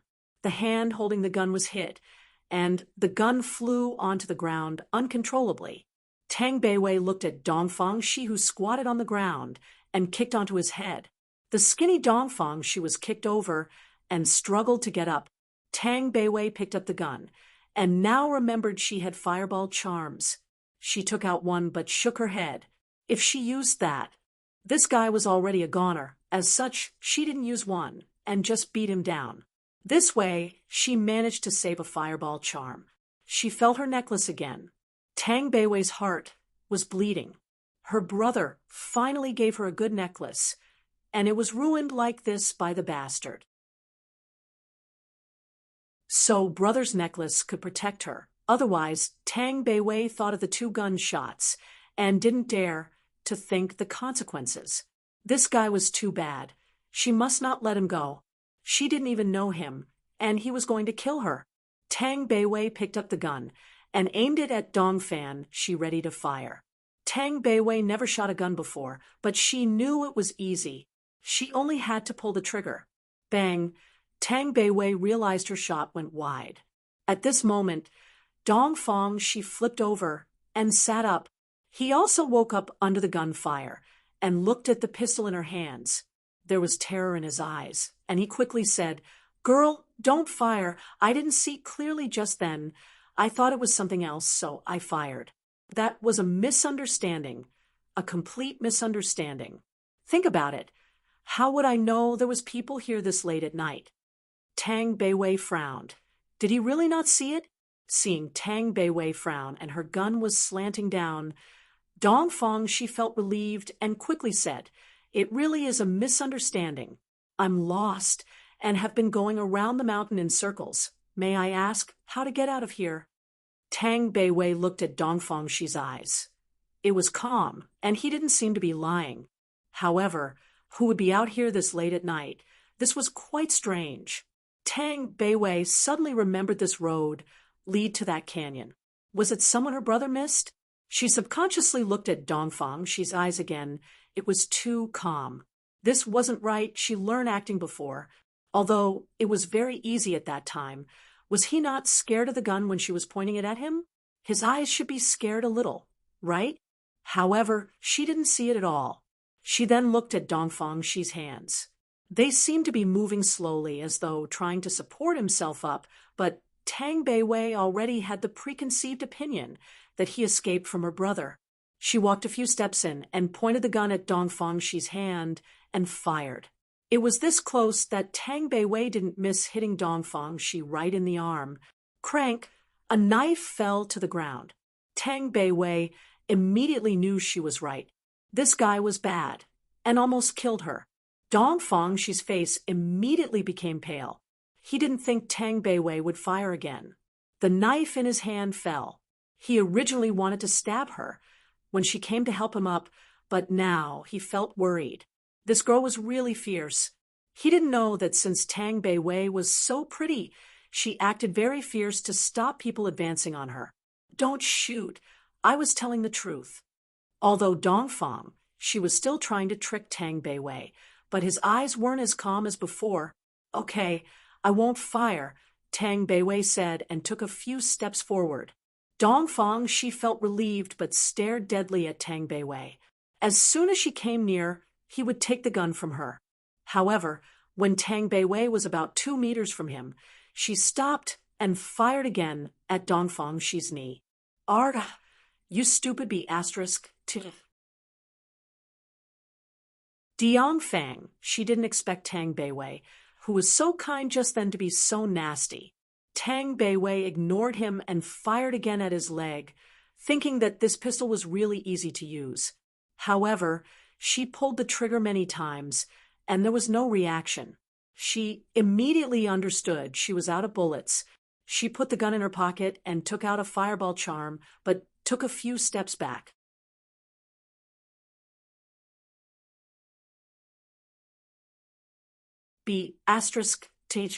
You are so sinister. Dongfang Shi saw there was no more bullets and finally felt relieved, but he was still thinking about how to kill Tang Beiwei. You are so sinister. Dongfang Shi saw there was no more bullets and finally felt relieved, but he was still thinking about how to kill Tang Beiwei. Tang Beiwei picked up another rock and smashed it towards Dongfang Shi's other leg. "You bad thing. You think I don't know who you are? You are with Wei Yongxian, and you broke my necklace. I'll smash you." Dongfang Shi wanted to avoid the stone, but he was so close to Tang Beiwei, and he was heavily injured now, so he couldn't dodge it at all. The stone hit his leg, making him sweat with pain. "You stinking bee, *TCH, just wait till when I tell you who you are to Yemo. You will be happier. Ha ha ha." Dongfang Shi's face looked hideous and sinister due to laughter and extreme pain. He knew it was very hard to run away today. Insolent woman! How could she compare him to a trash like Wei Yongxian? Dongfang Shi cruelly said, "You filthy wretch, hitting me so cruelly. I've been a hero for all my life, but am I to die in a woman's hand? In that case, I might as well die in Yemo's hands." Tang Beiwei picked up a rock again and looked at Dongfang Shi with alert. The reason she hadn't killed this person was because she wanted to ask from him, how was Yemo now? Seeing Dongfang Shi's wretched cursing, she raised the rock in her hand. "Tell me what happened to Yemo." "Ha ha." Dongfang Shi laughed hysterically. "You filthy SL*T. You're so evil that you won't even let your own brother go. Do you know who Yemo is? He's your brother. Are you very happy now? You seduced your brother. Ha ha ha. It's satisfying even if I die. Ha." Dongfang Shi's laugh suddenly stopped. Tang Beiwei looked at him in pity, but there was no despair and desolation in her eyes. There was only irony and contempt. Tang Beiwei originally couldn't bear beating him up like this, but after hearing his words, she knew how easy she went on him. She should have been harder. This wasn't a person anymore. It was an animal. "You don't believe me?" Dongfang, she saw there was nothing on Tang Beiwei's face. He even forgot his pinaz. A bad feeling came over him. Tang Beiwei looked at him in pity. "You want to say I went in bed with my brother and you're happy? Unfortunately, you will be disappointed. My brother knew I was his sister as soon as he saw me. You scum! I really don't know what your parents are like, creating such an anomaly." Dongfang Shi was so angry that he actually spat out blood. Before he said anything, Tang Beiwei smashed the stone on his head. Before Dongfang Shi lost his consciousness, he heard, "Idiot! If it wasn't because you let me find my brother, I will burn you to dust immediately." Seeing Dongfang Shi was knocked out, Tang Beiwei finally felt relieved. This guy was too evil. So he was the one who thought of this evil plan. She originally thought it was a coincidence that she met with her brother, but it was actually this animal's idea. Luckily, her brother recognized her, otherwise Tang Beiwei shivered. She didn't dare to keep thinking. It was the first time she was so cruel to someone, but she didn't feel bad at all. Yemo burned Song, high to dust with a fireball as well as the other bodies. Then he looked at the end of the canyon. According to Song Hai, there should be a metal chain bridge. Dongfang Shi's plan was to trick him in and let him fight with the hidden sect people. Song Qiming, Dongfang Shi. Yemo muttered these two names. There was full of killing intent in his eyes. Since they wanted to ambush him, then don't blame him for total annihilation. If Yemo was still stage 2, he would still have some concerns, but now he didn't need to at all. However, Dongfang Shi would have never thought that even if he changed the person, he still wouldn't be able to ambush Yemo. As long as Yemo walked into this canyon, his spirit sense would be able to scan what was on the two sides of the canyon. Dongfang Shi underestimated him too much. Whatever sinister plan it was worthless in the wake of absolute power. Yemo once again felt that he should increase his power. Improve his power? Yemo looked at the end of the canyon. Since there was an auction, should he go in and see? Who knows if there will be something he needs in the hidden sect auction. Last time, he just went to a social night and got a space abyss rock. This auction would definitely be more fruitful. But how was he going to enter? According to Song Hai, the guards were 2 halfway Earth-level masters. Then wouldn't there be people stronger than Earth-level there? This wasn't it, since he was going to buy. He needed money, but he only had tens of thousands left. This wasn't enough for anything. Regardless, he needed to go. Ever since he found the 1,000-year, snow lotus seed and face-preserving fruit, he no longer underestimated Earth. Perhaps there was really things he needed. Worst comes to worst, he would go back and make some artifacts and a few face-preserving pills. Today's slaughter was satisfying, but Dongfang, she ran away. Yi Mo was very uncomfortable. Dongfang, she was like a venomous snake. If Dongfang, she knew Tang Beiwei was his sister, and still let her seduce him, then he was too malevolent. He would go back and take away Tang Beiwei first. Yi Mo didn't choose to go into the canyon. He just walked a few steps, and his phone started vibrating. It was Tang Beiwei. Yi Mo quickly picked up. "Brother, I caught Dongfang. I'm not far from the exit of the road. What do I do?" Tang Beiwei's voice sounded. "What?" She actually caught Dongfang 11. Yi Mo yelled out in joy. "Don't go. Stay there and wait for me. This Dongfang, she is very useful to me." Hearing this, Tang Beiwei felt as though she ate honey. She could finally help her brother. When Yi Mo arrived, Dongfang, she just woke up. He saw Yi Mo come over, and his eyes were faint. He knew he was a goner. "Brother?" Tang Beiwei looked at Dongfang, she nervously. She was scared that with the slightest carelessness, this guy would ran away.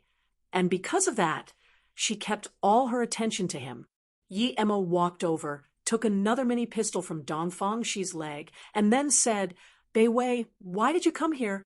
"Ha, he still has a gun. I was almost tricked by him." Tang Beiwei looked in shock while Yi Mo took another gun. She also gave the pistol in her pocket to Yi Mo. "This guy is very cunning. Luckily, you weren't tricked by him." Yi Mo then looked at the necklace on Tang Beiwei's chest, which seemed faint. He frowned and said, "He attacked you?" Tang Beiwei nodded and told everything that had happened from the hotel till now. Yi Mo then turned to look at Dongfang Shi with even colder eyes. This guy was like a snake. Luckily, he fell in his hands today, otherwise he really wouldn't be able to sleep. "Mr. Yi, as long as you let me go, I'm willing to be your servant. You also know that I only tried to fight because we were on different sides. As long as I serve you, I will live by your words." Dongfang, she was completely full of despair after Yi Mo took away his gun. Before Yi Mo spoke, Tang Beiwei quickly said, "Brother, don't trust him. He's purely evil. He opened fire on me as soon as he saw me, and he knew we were siblings but still used such an evil plan." Yi Mo's eyes grew bleaker. His guess was right. This Dongfang, she really knew Tang Beiwei was his sister. This man was scary like a snake. Yi Mo walked over and kicked Dongfang Shi's other hand broken. Then he said to Dongfang Shi, "I will make you die slowly. I'm not interested in having a wild dog that lost its humanity to serve me." Dongfang Shi's eyes hardened and immediately said, "Yi Mo, if you have guts, then give me a quick one. I know a lot of things. If you give me a quick one, I will tell you everything." Yi Mo raised his hand and patted on Dongfang Shi's head. He then pointed at the center of his eyebrows and coldly said, "No need. I have ways to make you talk." Dongfang Shi struggled a little but soon turned doll-like. Yi Mo looked at him and asked, "Tell me, why are you ambushing me? How many of North Sand's base do you know? Where are they? What other purpose do you have this time?" Dongfang Shi numbly spoke, "I only know the Asian base. It's in Vietnam. Whitetail Groove. I don't know anything else. This time, I came to get back the Space Sunflower Design Map." Space Sunflower Design Map. Yi Mo immediately remembered the model Wendong gave him. Thinking about Wendong, he wondered if she had recovered. He wanted to get the map, and now he learned that North Sand hid very deep. Even Dongfang, she didn't know a lot of things. It seemed they were just using each other, but Yi Mo didn't care. He only needed Dongfang Shi to know the location, and he would kill them all. Yi Mo continued asking, "How did you know I was siblings with Tang Beiwei?"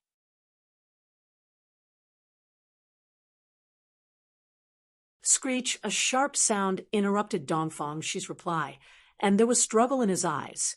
He actually woke up and looked at Yi Mo in terror. He started rubbing his teeth against each other as fast as he could.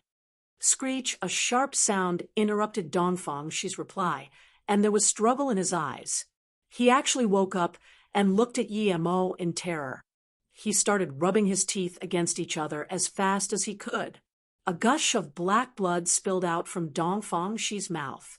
Yi Mo immediately knew it wasn't good. Dongfang, she actually woke up at the last minute. This wasn't it. He had poison in his mouth. Just when Yi Mo wanted to save him, Dongfang, she already died. Even his skin color changed black. Such potent poison, Yi Mo sighed. He had never seen such a poison, and with his current power, and there was no way he could save Dongfang Shi unless he made Lotus Life Pill. Brother, he killed himself? Tang Beiwei also saw that Dongfang Shi had died. Yi Mo nodded and burnt Dongfang Shi with a fireball before saying, "It's too easy for him to die like this, but a nocturnal bird interrupted us. If it wasn't for that bird, I would have known everything else, but that doesn't matter. Brother, you really gave me Dao magic charms? There really are fireballs, and my necklace was broken," Tang Beiwei said. "MHM, everything is fine as long as you're okay. I'll help you refine your necklace later. Let's go first. We might come back here tomorrow." Yi Mo thought tomorrow was the auction. Tang Beiwei felt warm at heart, thinking it was really good to have a big brother. She gave the remaining fireball charms to Yi Mo and said, "I still have a few left. Keep it for self-defense. I'll still need to make some other things tonight." Yi Mo pushed it back and thought before saying, "Don't tell anyone about this, okay?" Tang Beiwei affirmatively said, "I know. Don't worry, brother.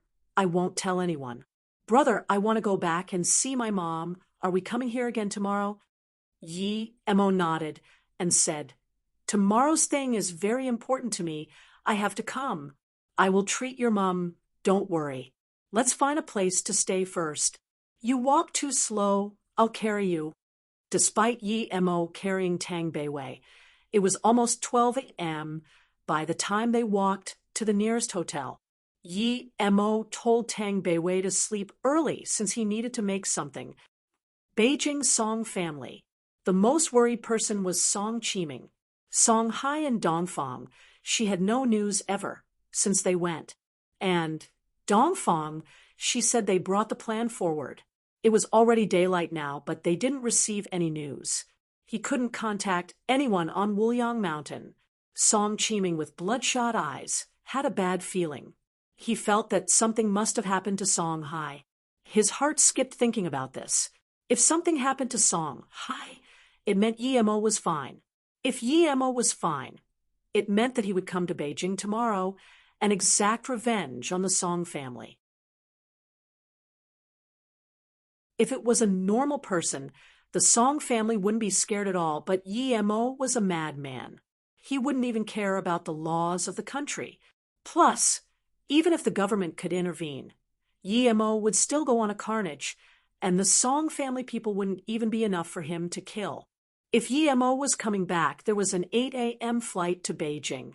What to do? Song Qiming had now regretted challenging Yi Mo's bottom line again and again. Just when Song Qiming was being restless in his office, Song Yuanyi walked in. "Dad." Song Qiming stood up nervously. Song Yuanyi sighed. "Since you did it, don't be scared. He doesn't have 3 heads and 6 arms. Our Song family have been passed down for nearly a century. It isn't something a mere Yi Mo can destroy unless he disregards the law." Song Qiming's worried looks regressed a little, but still worriedly asked, "What do we do now? Should we report immediately?" Song Yuanyi shook his head. "It's useless.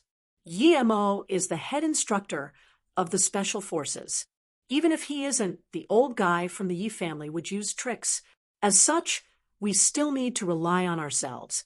Yi Mo hasn't attacked us yet. If he does, we would suffer heavily even if get support from above. With his power to kill O family's tiger and Li Mingqiang, it wouldn't be hard for him to kill all of us before reinforcement comes. Song Qiming's face was full of regret. I am to blame. If I didn't let Shaowen so loose, this wouldn't happen. Song Yuanyi waved his hand. You are not to blame.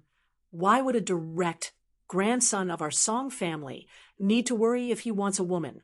We just didn't expect Yi Mo to be an ancient martial arts cultivator and was so strong. Song Hai still has no news. You don't need to wait for him. Something must have happened already. This Dongfang, she doesn't live up to his name. We overestimated him. Song Qiming sneered.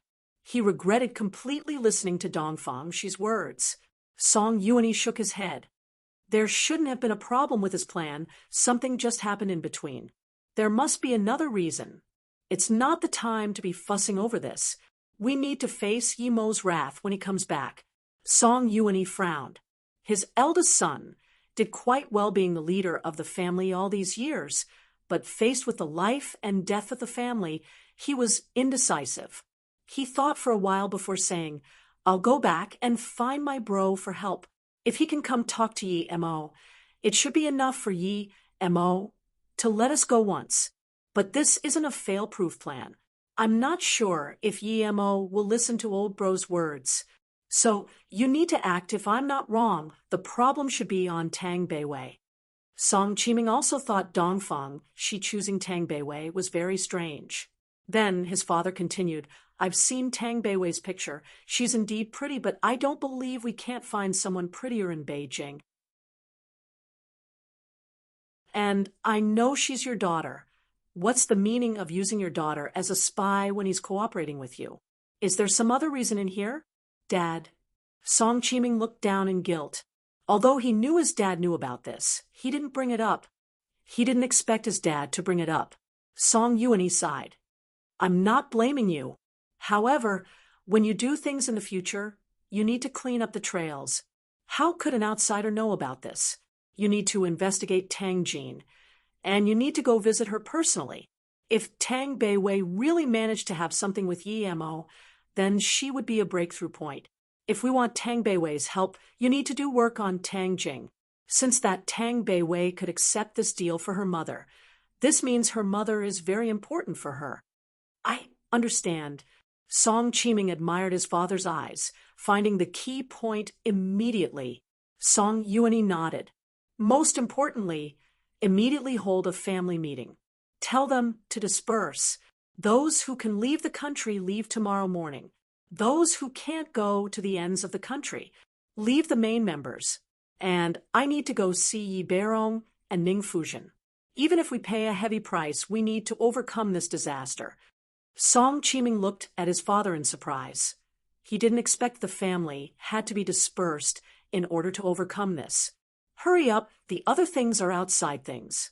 As long as the family doesn't fall, we will get it back. Seeing Song Qiming was still hesitating, Song Yuanyi immediately reproached, Yes, father. Song Qiming knew that as Yi Mo was getting stronger and stronger, the Song family no longer had the power to fight with him. After a busy night, Yi Mo finally made 6 face-preserving pills and 3 Lotus Life pills by 9 a.m. in the morning. Yi Mo sighed. His power was too low, and he wasted too much material. This was even with the help of Shennong Cauldron. If he didn't have this cauldron, he would waste more. Brother, seeing Yi Mo stand up, Tang Beiwei rushed over. Although she knew Yi Mo had great metaphysical power, she saw with her own eyes that her brother hadn't slept for a few nights, so she was very worried. Yi Mo smiled and waved his hand. I'm fine. Eat this pill. I've refined your necklace. Wear it. Then Yi Mo gave her the face-preserving pill. And the necklace. What pill is this? Tang Beiwei took the pill, and it smelled very refreshing. It's called face-preserving pill. You won't age after eating it. Eat it. Yi Mo's new appearance was very important to women. Since he had 6 face-preserving pills, he wouldn't be stingy. Tang Beiwei took the pill with shaky hands.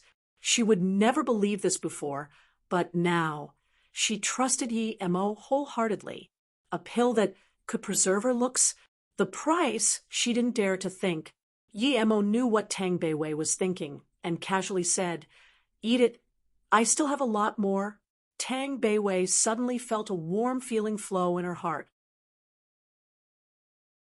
Although she wasn't sure Yi Mo was her brother, but seeing he could give something as valuable as this to her meant that he really treated her as a little sister.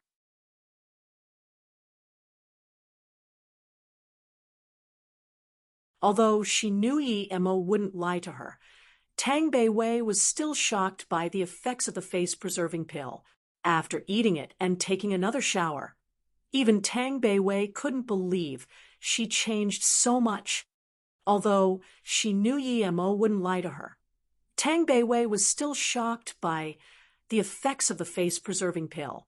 After eating it and taking another shower, even Tang Beiwei couldn't believe she changed so much. Before eating the pill, she was a top-grade pretty girl, but now she thought she had become a goddess. Was the girl in the mirror really her? She couldn't even imagine. Her skin was pearly white, and her already perfect face was smoother. "Brother, this pill is really magical." Tang Beiwei ran out and yelled in joy. Yi Mo smiled and said, "Of course, you think it's easy to make? Although it's not very complicated, but one of the materials is very precious." "Thank you, brother."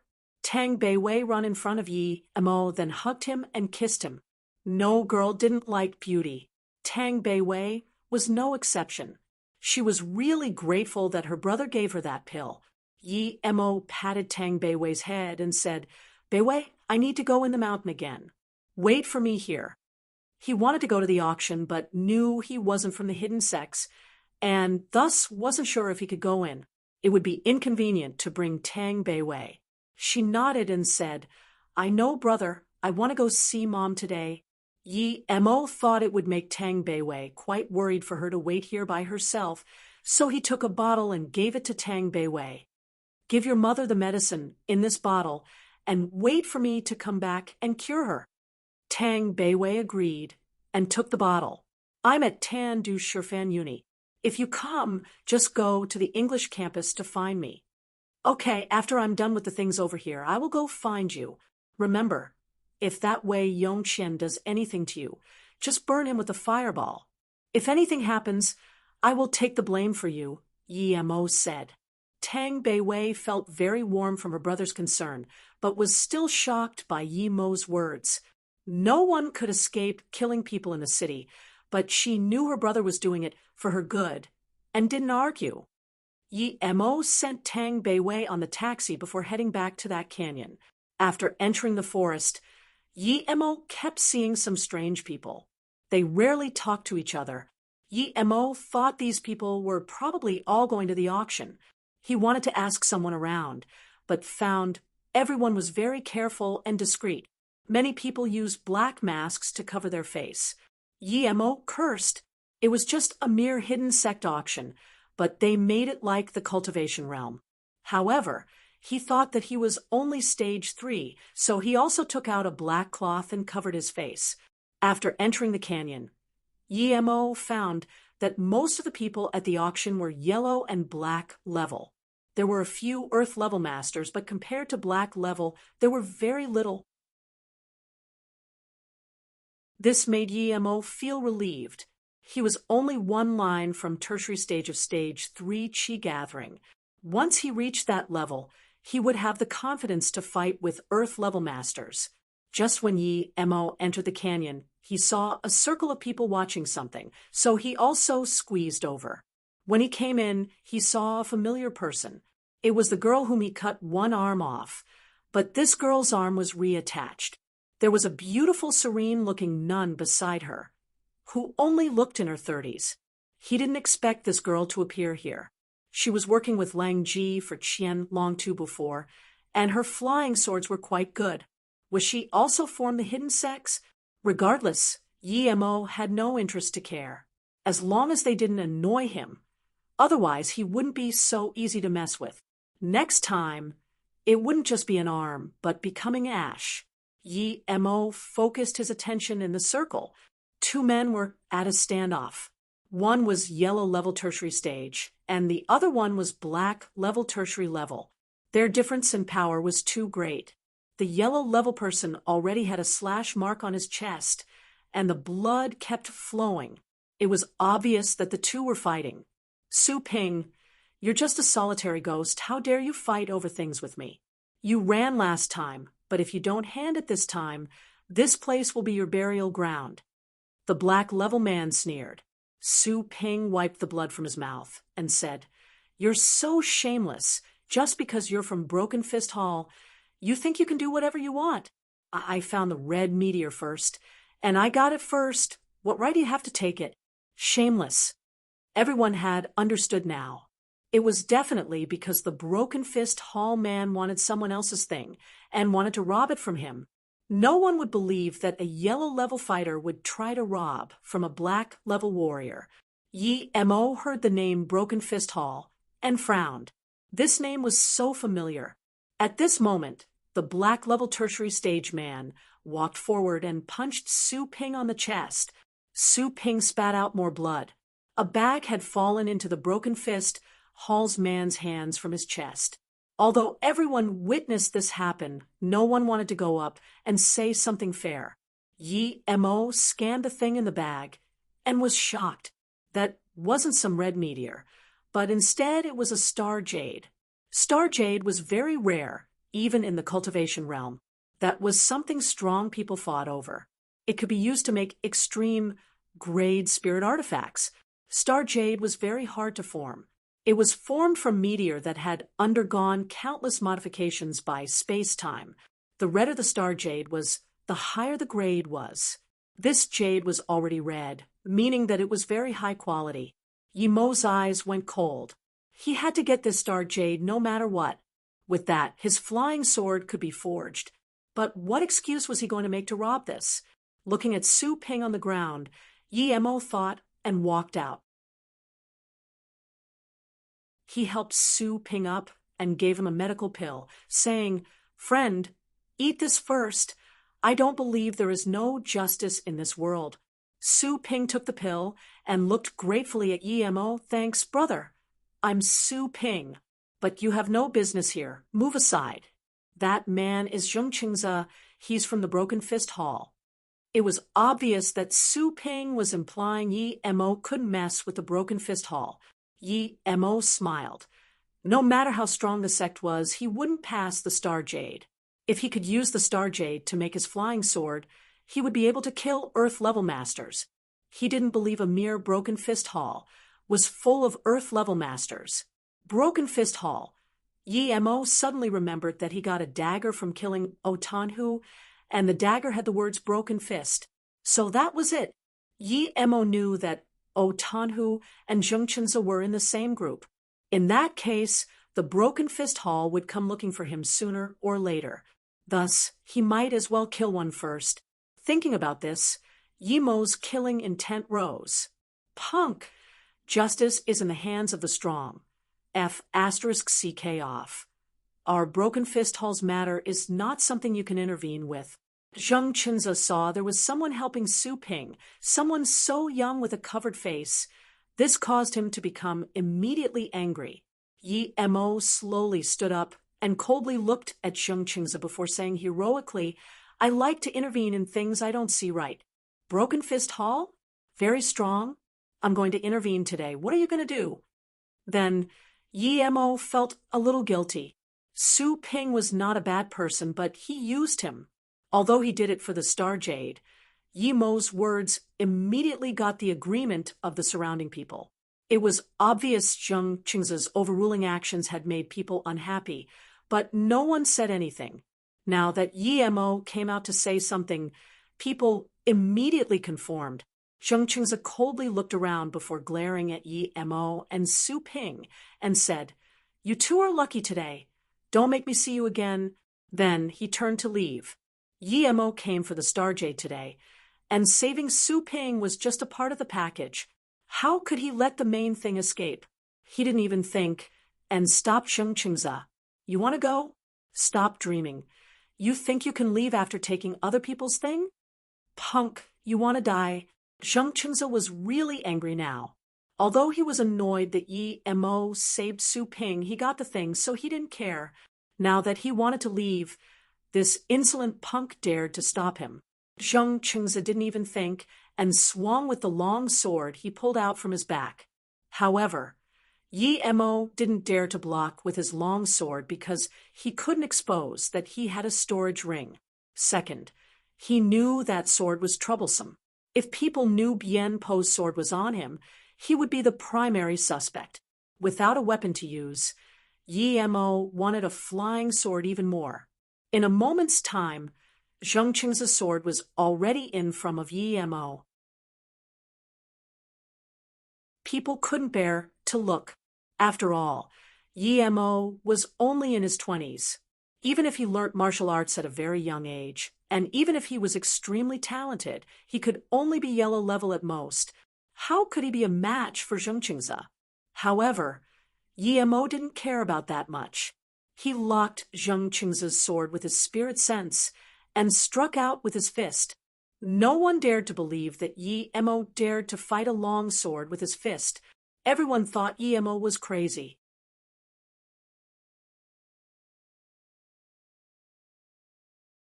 With the clash of fist and sword, there was no sound of flesh being sliced, but instead a metallic clank. Zheng Qingze's long sword was smashed into the ground, while he himself was forced multiple steps back. With the clash of fist and sword, there was no sound of flesh being sliced, but instead a metallic clank. Zheng Qingze's long sword was smashed into the ground, while he himself was forced multiple steps back. Yi Mo's hand was perfectly fine, and at this moment, Yi Mo followed up with another kick on Zheng Qingze's dantian. He flew many meters out and smashed onto a distant boulder as he spat out blood. It was obvious he couldn't survive this. Then Yi Mo walked in front of Zheng Qingze and took the bag from his chest. Everyone took a cold breath. Zheng Qingze was someone who cultivated ancient martial arts to black level tertiary stage, but he only lasted 2 moves in Yi Mo's hands. This youth was too ferocious. Although Zheng Qingze underestimated Yi Mo, he wouldn't last more than 20 moves even if he didn't. So strong, but he started feud with the Broken Fist Hall. Although it wasn't some first-grade sect, it still had an Earth-level master. Most people didn't know how Yi Mo knocked the sword away with his fist, but 2 of the Earth-level masters saw clearly. Yi Mo smashed his fist accurately on the flat surface of the sword. The 2 compared themselves, and felt even if they fought Zheng Qingze, they wouldn't be able to win so easily. This young man was excessively strong, and they couldn't even tell which sect he came from. The girl who had her arms severed by Yi Mo looked at Yi Mo before saying to her pretty nun master in a low voice, "Master, I seem to have seen him somewhere, but I just can't remember." The nun immediately reproached, "Zishu, don't say random things. It's very hard for us to come in here." Yi Mo gave the bag to Su Ping and said, "Brother Su, this is yours." He was thinking of how he would trade it over later. However, Su Ping pushed and said, "Brother got into conflict with the Broken Fist Hall due to me, so I feel really bad. This thing isn't really useful to me, and your power is higher than me. As such, I'll just give it to you. I haven't asked for your name." Yi Mo came for this star jade, and hearing these words, he didn't try to act polite. He took the jade and took out another defensive jade. This is a defensive magic artifact. It's far as valuable as your meteor. So if I get the chance in the future, I will pay you back properly. I'm Mo-ing. Yi Mo didn't dare to act cocky here. Everyone had some sort of background here. Although he was confident, he wasn't confident enough to ignore everyone here. Su Ping took the jade and laughed. "Brother Mo, you're being too polite. It's my luck to be able to get to know a friend like Brother Mo. However, this also made Brother Mo get into conflict with the Broken Fist Hall, making me very sorry."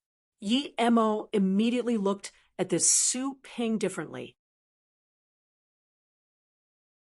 Not only was he straightforward, but he also didn't fear the Broken Fist Hall. Yi Mo laughed. The Broken Fist Hall isn't a threat to me. If they dare to harass me again, I don't mind going and annihilating this place. Yi Mo said this purposely. He killed O Tanhu and Zheng Qingze, so there was no coexisting between the two anymore. Instead of being fearful, he might as well bright the feud to the surface. Plus, as long as he got the Star Jade, he could make his flying sword. Once that was done, his battle power would increase many folds. Right, if the Broken Fist Hall dare to come, us two brothers will go slaughter them. Su Ping was also full of heroic feeling. Everyone started to leave, seeing there was nothing to watch, and all went into the canyon. Brother Mo also came to participate in the auction. Seeing everyone leave, Su Ping asked. Yi Mo nodded. I heard there's an auction here, so I came to see what's good. Su Ping dazed and asked, Don't you have an entry card? There's an entry card. Yi Mo heard this for the first time and asked. Su Ping took out a jade card and said, Of course, I also spent a lot of effort to get this. Yi Mo took the card and looked. He thought he also had this card. He searched this from Yulian. The number was 37, while Su Ping's card had 101. Is it this sort of jade card? Yi Mo casually took out Yulian's card, thinking that luckily Jing-Shi didn't search Yulian's body after killing him. Otherwise, he wouldn't have a card to enter. Su Ping took it and looked. Indeed, that's the right one. Your card is in the front 50, so you can bring an extra person. The numbers after 50, such as me, can only go in by themselves. I didn't know Brother Mo had such a high-level card. In that case, let's go in. Although Su Ping didn't ask, he was sure Yi Mo was an Earth-level master because other than Earth-level masters, only people with high status could have it. The two talked for a while and realized both were solitary cultivators without a sect. Although Yi Mo had a good impression of Su Ping, he still didn't tell everything. After all, Su Ping didn't either. They were all in Jiang who among them knew each other completely. When they were hot-blooded, they could die together, but when there was conflict of interest, perhaps they would sell each other out. After all, they just met each other. Yi Mo and Su Ping walked past the canyon, went through the metal chain bridge, and entered a long and narrow path. This path was built on the steep wall of the cliff. Looking down, there was no bottom to be seen at all. It was completely shrouded in clouds. It seemed as though they would be blown down by the wind at any moment. Those scared of heights would perhaps faint already, but of those who came to the auction, who would be afraid of heights, Yi Mo wasn't at all. After passing through a few kilometers of small cliffside road, the way opened up in front. There were large packs of trees and brushes seeming very quiet and pretty. At the end of all, that was a tower set up with wood with the words, Shi Shuang Temple. Yi Mo saw many people hold the jade card and walk in. He knew he had arrived and couldn't help to compliment Dongfang Shi. He didn't even cultivate, but had so much information about what went on in here. Yi Mo wondered how this was possible. It seemed that no one should be underestimated. Everyone had their own way. Yi Mo took note of the two men guarding the door. They were both peak stage black level power. According to Song Hai, these two brothers lusted with their life. There were a lot of women here today. He wondered how they would lust, but Yi Mo didn't believe they dared to attack a woman in broad daylight. Yi Mo and Su Ping walked at the back. He knew it was not even 11 a.m., while the auction was starting at 3 p.m. Yi Mo observed careful the two guards, and indeed, their eyes kept circulating on women, especially when the two nuns from Lianhangjing Mosque came. They almost drooled. Yi Mo saw the shorter one squeeze one of the nuns' hand when they entered. The nun took her hand back quickly, and the jade card even fell to the ground. She quickly picked it up and pulled the other nun in, and didn't talk. Everyone's card was very correct, and people came in a huge line, so the two didn't dare to overdo it. He understood now that regardless of last night or this afternoon, if he and Tang Bei Wei came here, they wouldn't see other people. This was because the auction hadn't started last night. Regardless, with the lust of those two, he would be stopped for sure. These two were indeed not good.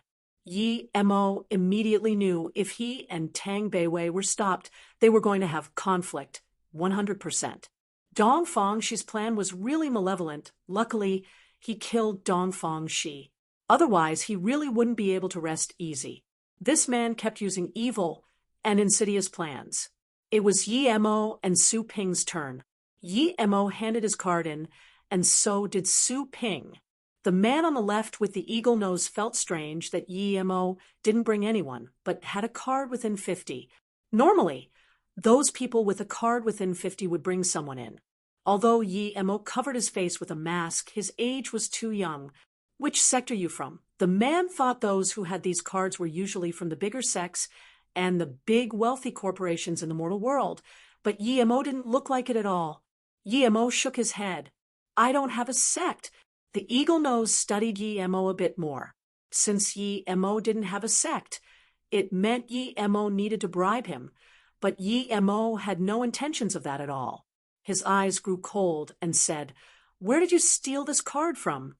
Yi Mo was also pissed and coldly said, Do I need to report to you? Why do you care where I got it from? All that matters is that it's real. How dare you, a low-level youngling, dare to be so impolite? Your card has unclear history. I will confiscate it. Go back to where you came from.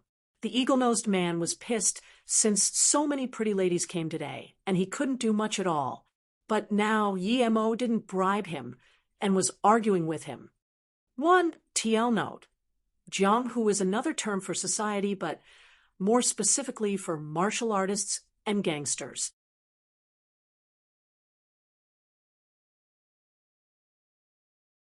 Yi Mo was furious. Out of so many people, they had to stop him. They were bullying him because he had no background but had a card within 50. Yi Mo was furious. Out of so many people, they had to stop him. They were bullying him because he had no background but had a card within 50. The people from behind saw Yi Mo have conflict again with the guards. Those who knew Yi Mo all knew he was quite strong and thought there was going to be another show. I never heard that you needed to ask where the card came from. There shouldn't be such rule. Su Ping immediately intervened. The shorter man on the right side heard Su Ping's words and immediately slapped Su Ping many meters out onto the ground with blood flowing from his mouth. If I say it's needed, then it's needed. What? Do you have a problem?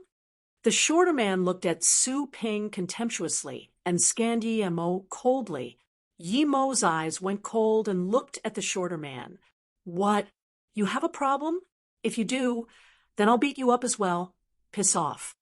The shorter man saw Yi Mo look at him and immediately snapped. Yi Mo turned his head back slowly. The shorter man saw Yi Mo *SSY out under his yell and spat on the ground, sneering. What kind of thing are you? Why don't you look where this is? Everyone saw that Yi Mo eventually didn't act impulsively and felt relieved for him, but also looked down on him. Piss off, don't waste other people's time. Seeing Yi Mo turn around to face him, the eagle-nosed man said contemptuously.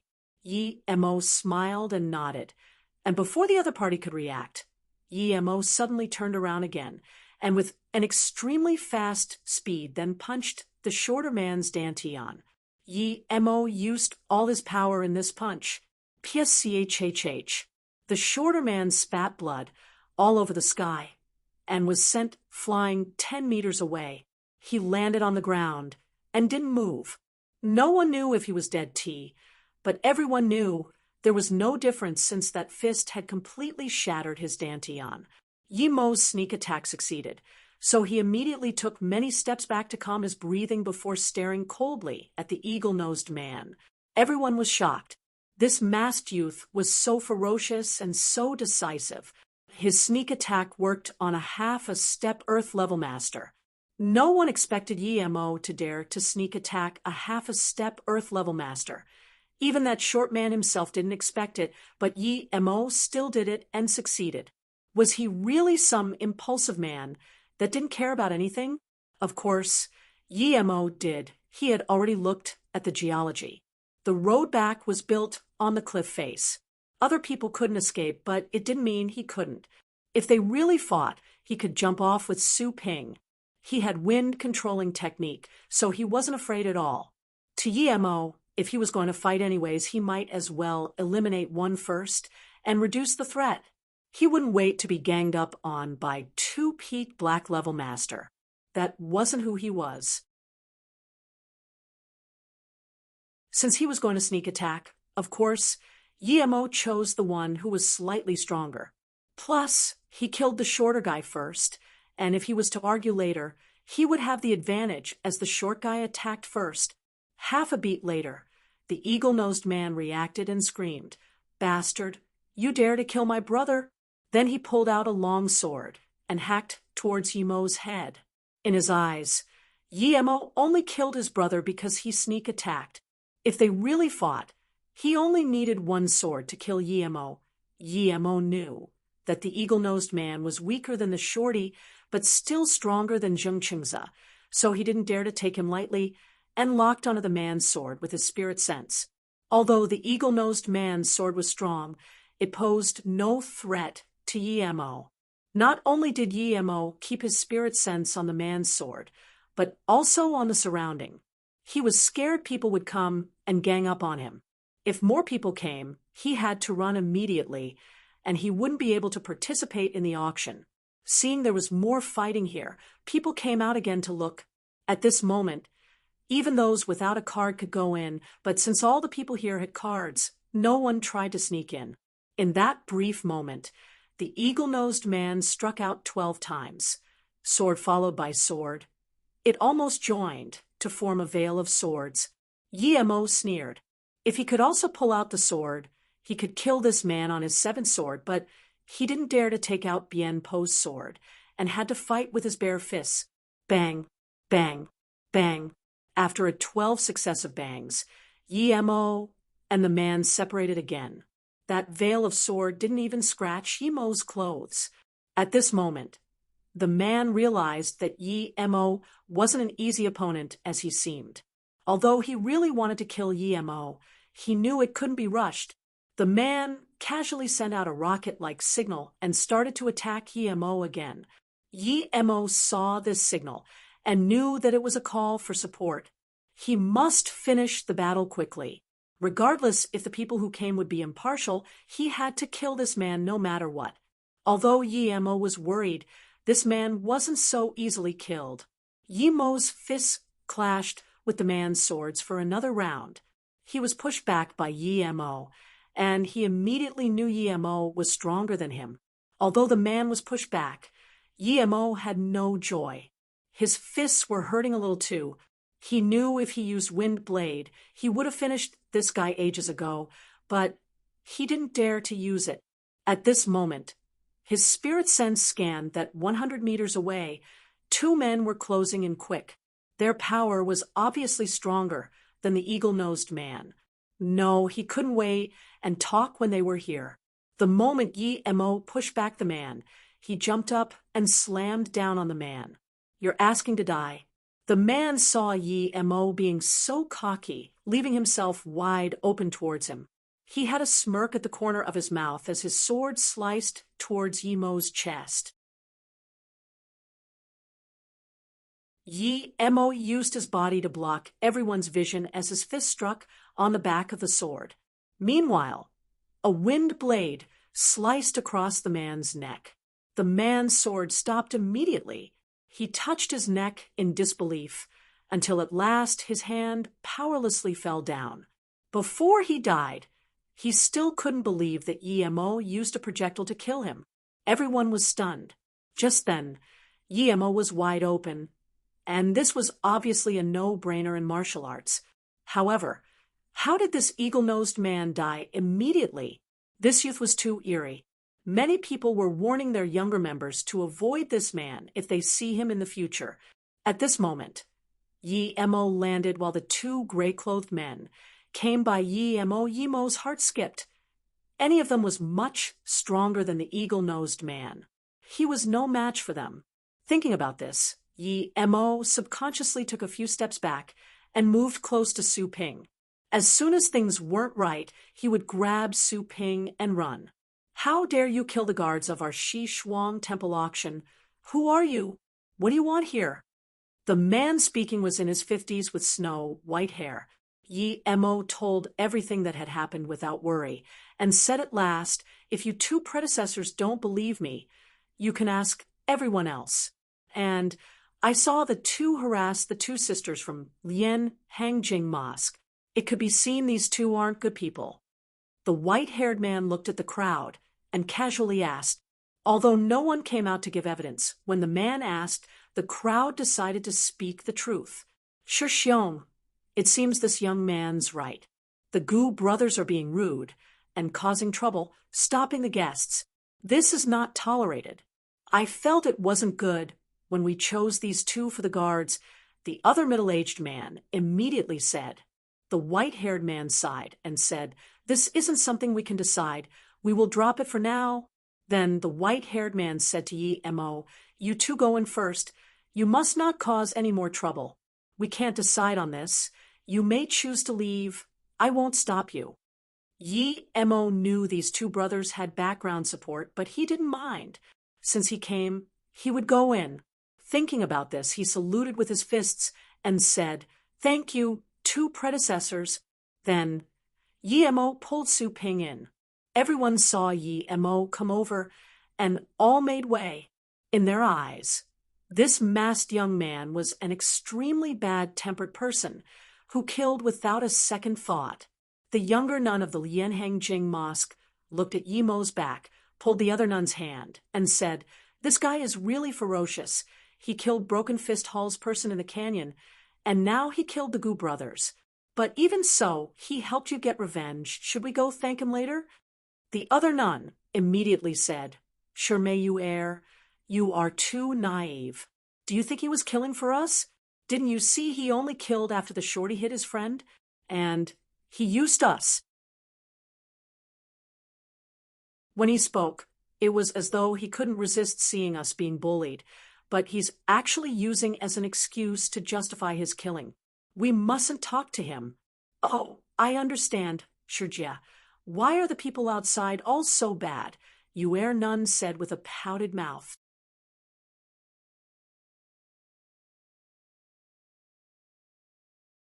Of course, Yi Mo didn't know he was labeled as malicious by the two nuns. His first objective was to gather enough funding.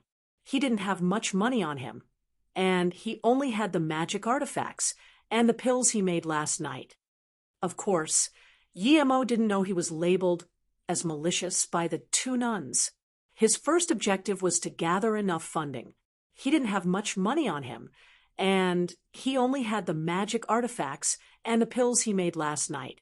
The Shi Shuang temple was very spacious. Yi Mo looked around casually, and there was 50 acres of land, and the scene was good. There were small pavilions everywhere for people to rest. Yi Mo thought no wonder the auction was held here. Yi Mo confirmed the exact location of the auction and made Su Ping wait for him. He wanted to ask how much his things could be sold for. Seeing Yi Mo walk into the main place, the girl called Zisu immediately told the nun next to her, Master, I recognize him. Shut up. The pretty nun reproached the little girl and looked around carefully. Zisu was frightened and didn't continue talking.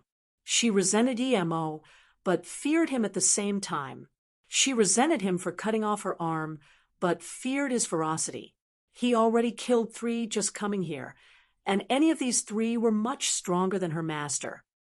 Yi Mo walked to the entrance to the main stadium and was immediately stopped by a monk in his 30s.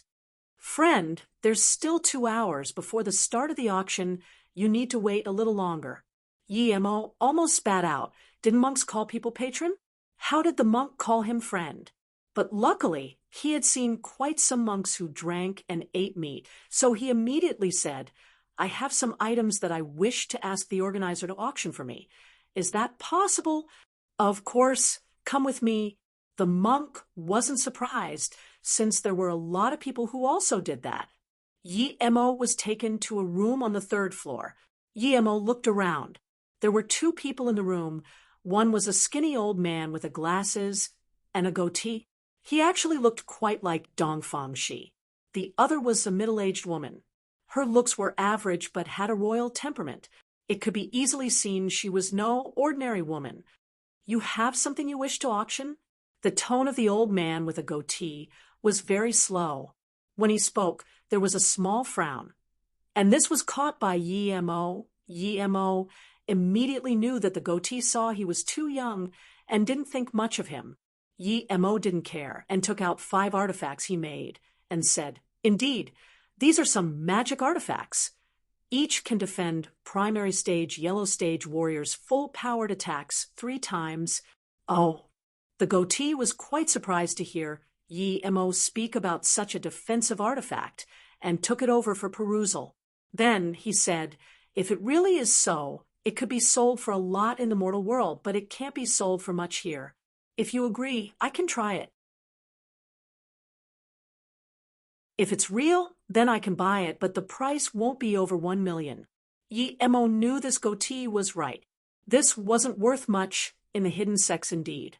1 million was decent. If he took it to the outside world, perhaps each would be worth 10 million. Although this price was so much higher than before, Yi-Mo still felt there was no need to sell it again. Because last time, although he sold them for 200K each, that money was enough for him to use. Now, although he could sell for 1 million, 1 million wasn't even anything in this auction. In that case, he might as well leave it to sell outside. Thinking about this, Yi-Mo took the 5 magic artifacts back. The goatee didn't say anything upon seeing this. He also knew the price difference was too huge, but he felt his beard and said, "If you could auction the method to make such things, I think it would be a heavenly price." Yi-Mo sneered. He wouldn't sell the method. Even if he did, the ancient martial arts cultivators here wouldn't be able to make it at all. Spirit sense was not something that could be attained through ancient martial arts. This old man was really calculative. If they could mass produce it and then sell it outside, they could become billionaires easily. Although he was sneering, Yi-Mo calmly said, "This isn't mine. I'm just helping." Then Yi-Mo took out another vase and said, "Inside is a lotus life pill. See how much it's worth." Then Yi-Mo gave the vase to the goatee. The goatee opened it and tipped out a round, extremely aromatic purple pill. It was the size of a longan. It could be seen from the appearance that this pill was not ordinary, but even the goatee had never heard of the lotus life pill. Yi-Mo saw the shock on the goatee's face and knew this goatee didn't know about the lotus life pill. As such, he said, "This lotus life pill is made from the 1,000-year snow lotus seed with 81 other precious herbs. Although it can't save the dead, it could cure any injury as long as there's still a last breath left in the body." Yi-Mo abused the goatee for not knowing about the pill. Yi-Mo increased the materials used to make the pill by more than 10 times. He only used 5 to 6 herbs to make this pill, but he said it was 81. Plus, the 1,000-year snow lotus seed couldn't cure all disease. It focused on extremely heavy external and internal injury. It was also useful for cultivation errors. It was impractical to say that it could cure all disease. Many neurological disease or mental problems couldn't be cured by it. But even so, its effects were exceedingly powerful. The 1,000-year snow lotus seed can really be used in pill. You actually made it. There's such a pill master in the world now. The goatee was shocked. Even the middle-aged woman was shocked. The effects Yi-Mo said was too potent. Yi-Mo smiled and put the pill in the bottle and said, "What I said is all true. Can this pill be auctioned?" The goatee immediately replied, Yes, it can. It can, but you have to promise your pill is real. If it's fake, Yi Mo sneered, of course. He knew what the goatee wanted to say, so he immediately replied, if you don't trust me, then you can say a guest said so, and you won't be responsible. The reason Yi Mo said that was if the goatee didn't know if the pill was real or fake and opposed its auction, then he would lose a lot. He didn't believe that with so many masters here, not one could recognize whether the pill was genuine. Okay, we will auction your Lotus Life pill, but we will take 5% of the earnings, the goatee immediately said. Sure, Yi Mo immediately agreed.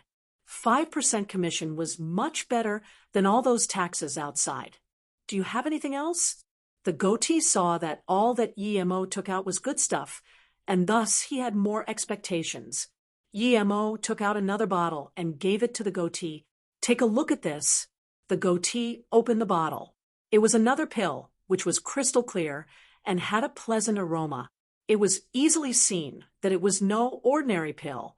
However, the goatee felt embarrassed because he didn't know it again. He was an appraiser, but he couldn't appraise the items many times in a row. Yi Mo looked and knew this old man was clueless again, so he had to explain, this is a face-preserving pill. No matter who eats it, they will gain eternal youth. What? This time, not only the goatee was shocked, but so was that middle-aged woman. Face-preserving pill was only in the legends. Who knew if there was such a thing in the world? Seeing the goatee's hand shake, Yi Mo quickly put the pill back in the bottle. This hillbilly, if he shook his hands too much, he might drop the pill on the ground. Half a beat later, the goatee woke up and looked at Yi Mo. Brother, you can't **T if this is real. Do you know how much implications it will cause? This will be an uproar because this pill is invaluable. The middle-aged woman also stared anxiously at Yi Mo because she wasn't sure if Yi Mo was being genuine. Yi Mo smiled and said, of course this is real. I will be at the auction. You can sell this first and the buyer can test it on the spot. If it's fake, you can sell me out. Although he said that, Yi Mo became wary.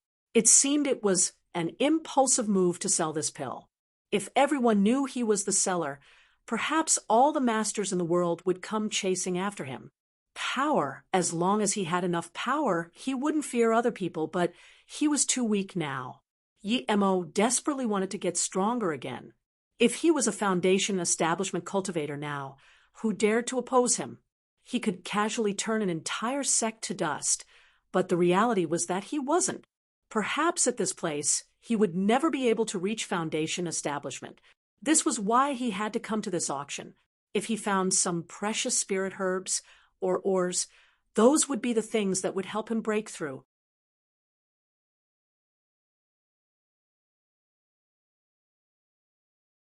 Another thing was, regardless if the temple would betray him after he sold the pill, he had to be ready.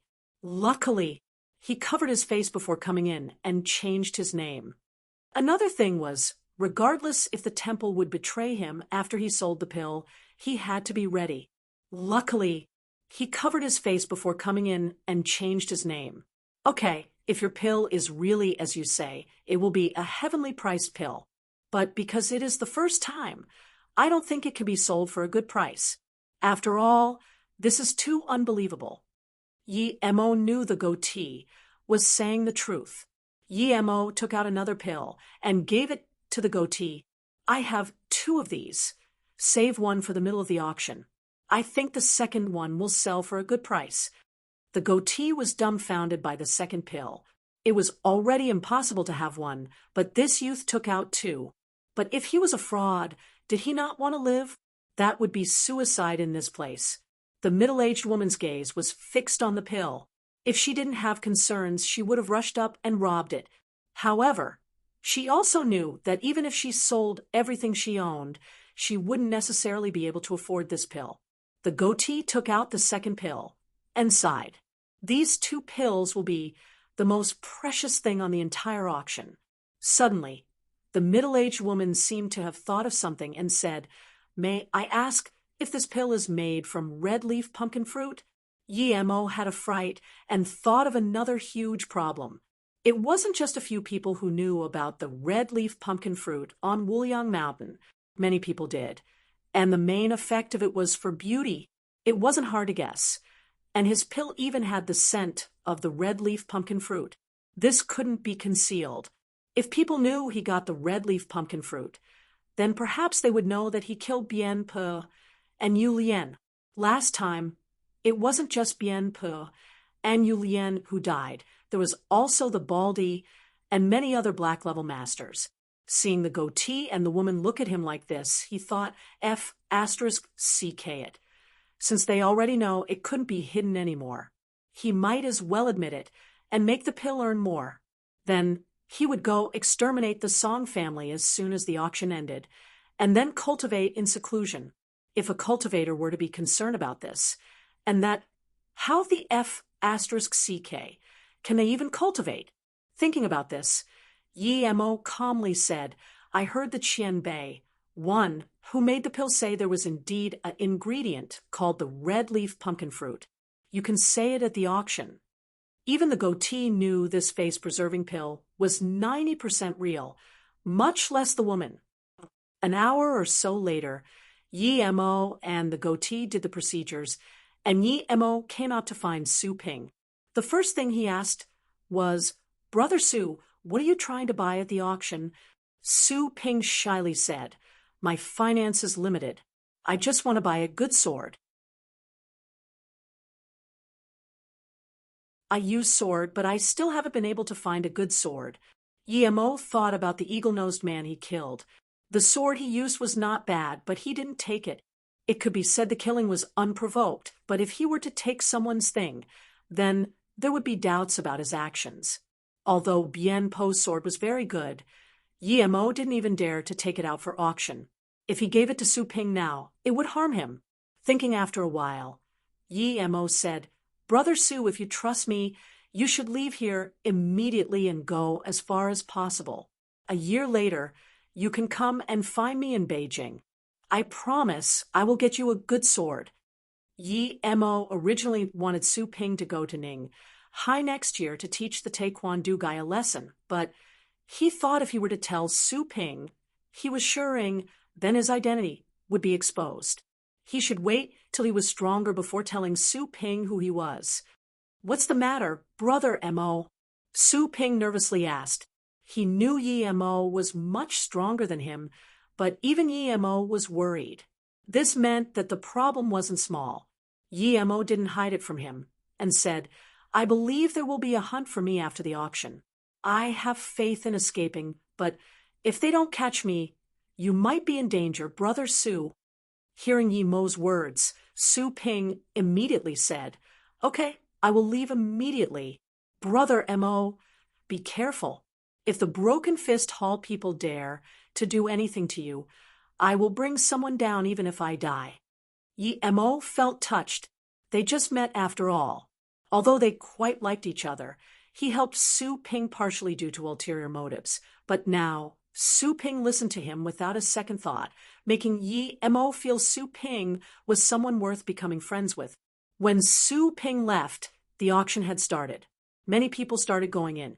Although Mo had a black cover on his face, he wasn't outstanding as he wasn't the only one.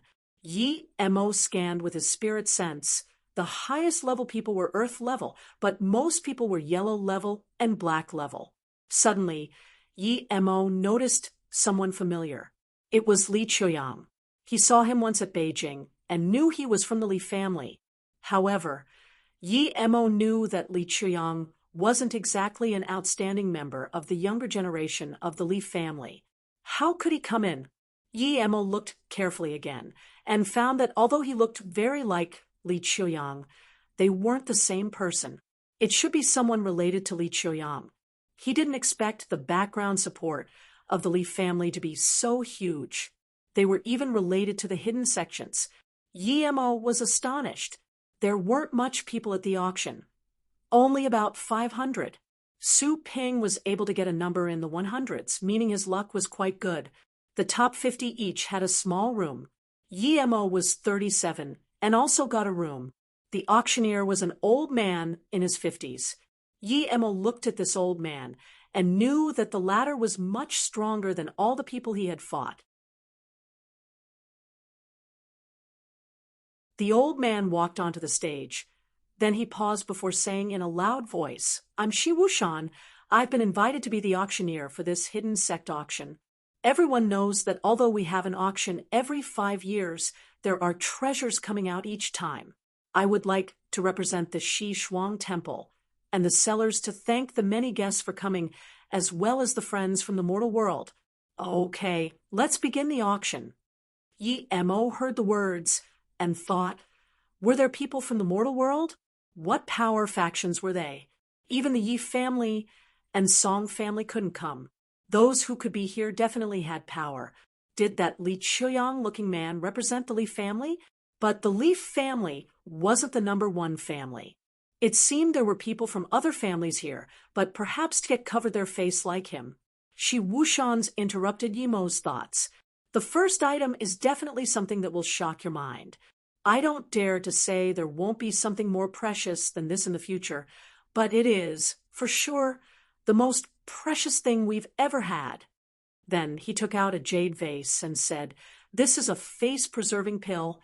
After consumption, it will grant eternal youth.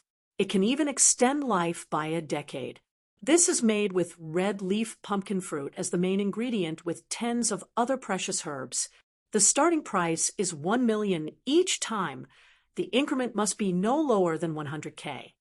Yi Emo thought they actually changed his porcelain vase into a jade vase. It seemed these people really know how to do business, haha. Despite so, there was immediately rustling below. After all, this effect was too potent. No one dared to imagine such a thing even existed. After the boisterous rant, there was silence. No one called a price. Yimo's heart sunk. Did no one believe it? Shi Wushan coughed. "Calm down, everyone. If people don't believe it after buying it, you may consume it now. We have someone here who will be responsible. Brother Shi, according to you, you say this pill is made from red leaf pumpkin fruit, and many people have heard about it being in the Wuliang Mountain not longer ago. However, an elder of our Dian-song has gone missing in Wuliang Mountain. Shi brother, please tell me who sent this for auction. We Dian-song will be very grateful." A man in his 40s stood up. Yi Emo immediately looked at this guy and thought, so they came. This person was black level middle stage and looked like he was from Dian-song. However, he didn't know what Shi Wushan would say. Although he was sure the temple wouldn't disclose his information, he was still concerned. Shi Wushan laughed. "We are just responsible for auction. We don't ask about anything else. If someone asks such questions again, we will view it as a challenge to our auction. Okay, now people can start calling prices." Then Shi Wushan's strong chi burst out. It could be seen that his power was so much stronger than that man from Dian-song. That Dian-song man's face was green with anger, but he eventually didn't say anything and sat down. Yi Emo felt very satisfied. The Dian-song people were so arrogant. If he was stage 5 or 6 chi gathering, perhaps he would stand up and say, "It's me, so what?" After a while, no one called a price. Yi Emo felt annoyed. Were these people short of even 1 million? Thinking about this, he couldn't resist and raised his card. 1 million. Since these cowards didn't bid, he would bid for himself first. 1 TL note. Qianbei. Predecessor. What people refer to people a generation older than them as. Same meaning as senpai in Japanese. Predecessor is not a very precise translation for that, so I've decided to just use the pinyin.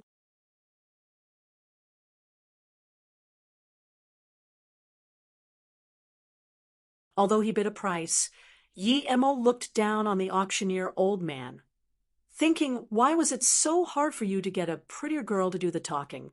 If there was a pretty lady wearing exposing clothes, then the atmosphere would go up. It was so unsatisfying having an old man. No one wanted to even bid. Although he bid a price, Yi Emo looked down on the auctioneer old man, thinking, why was it so hard for you to get a prettier girl to do the talking? If there was a pretty lady wearing exposing clothes, then the atmosphere would go up. It was so unsatisfying having an old man. No one wanted to even bid.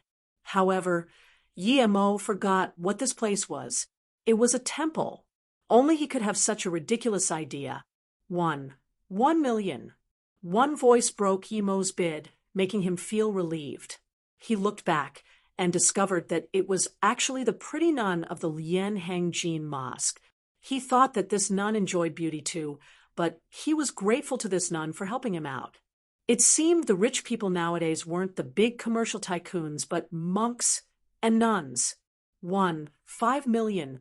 It was another female voice. Yemo didn't look again this time, but it was all women who bid. It seemed everyone loved beauty, especially women. 7 million. 2 million. Yemo rejoiced. The price suddenly grew dramatically as more and more people were bidding, while less and less people were suspicious. Soon, the price has skyrocketed to 8 million. These hidden sect people were really rich. Although Yemo didn't know how they got their money, it could be seen that a lot of people were bidding, although they weren't too sure about the face-preserving pill. Yemo was grateful that Shi Wuxian didn't say they weren't responsible for the pills being genuine. After all, this pill was too absurd. If the auctioneer really said that, the price would be really hard to say. Thinking about this, suddenly someone stood up. Mr. Shi, will the auction holder be responsible for the pill being genuine? If they do, then I will bid 50 million immediately. Yemo cursed. This son of a B*TCH was looking for trouble.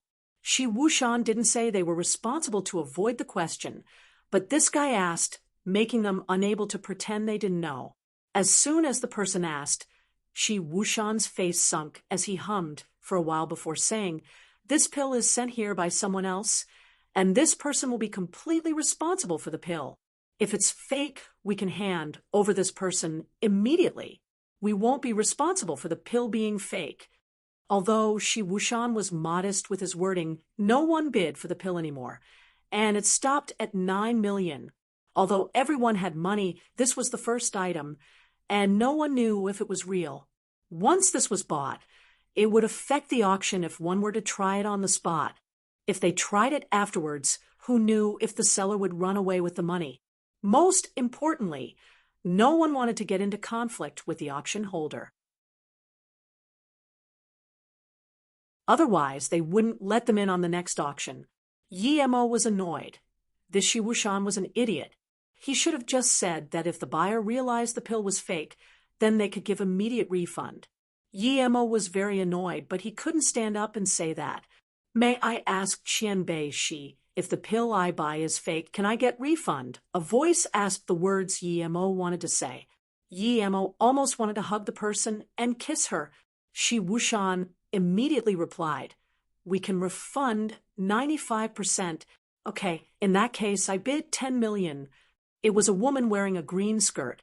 She had a black silk scarf covering her face, but there were still many spots to be seen on her forehead. It was obvious her face was corroded by something. Yemo was very happy. However, he was soon disappointed. No one after that bid. He immediately understood why. After all, an auction that was once in 5 years was hard to come by. No one wanted to waste time on trying a pill and missing the item they want. Plus, most people weren't buying the pill for themselves. Plus, if it was fake, not only would they annoy the auction holder, but they would also become a laughingstock. Shi Wuxian saw the woman bid and immediately said, "Number 46 bid 10 million. Going once. It seemed Shi Wuxian was also very disappointed in the price, but he didn't want to waste time on it anymore. No one else bid, and Yemo was very annoyed. Although he believed it wouldn't be surprising if the pill was sold at 100 million, no one was bidding. 10 million twice. 10 million third time. Gone. There wasn't even 1 second between twice and third, but Yemo couldn't do anything about it. The woman stood up and wanted to speak, but Shi Wuxian said, "Lady, you do not need to get up. We will send the pill there. The woman shook her head. I came here for beauty pills. I will try it immediately. Wuhan was dazed for a moment. He didn't think someone would try it immediately. After all, to the people who came to this auction, 10 million really wasn't anything. But soon he reacted. Okay, in that case, we will have someone to take you and do the transaction and pill testing. As the woman left, the auction place returned to being calm, as though nothing happened before. The next item is still a pill. It's called Body Refining Pill. This pill can make ancient martial arts cultivators have a 40% chance of entering yellow level elementary stage, starting at 400K. Each bid must be no lower than 50K. Shi Wuxian took out a porcelain bottle, and Yi Mo almost spat out blood. This was the pill he sold to that Wu Guang monk at the Artifact Social Night. This old monk was really black-hearted. His pill was sold here so quick, and he told the monk before not to spread it out. Almost immediately, the price had risen to 6 million, almost reaching his face-preserving pill. Yi Mo was extremely depressed and didn't want to watch. He knew that although there were a lot of masters in the hidden sects, there were very little people who could really enter yellow level. Eventually, this pill was bought by a man for 5 million.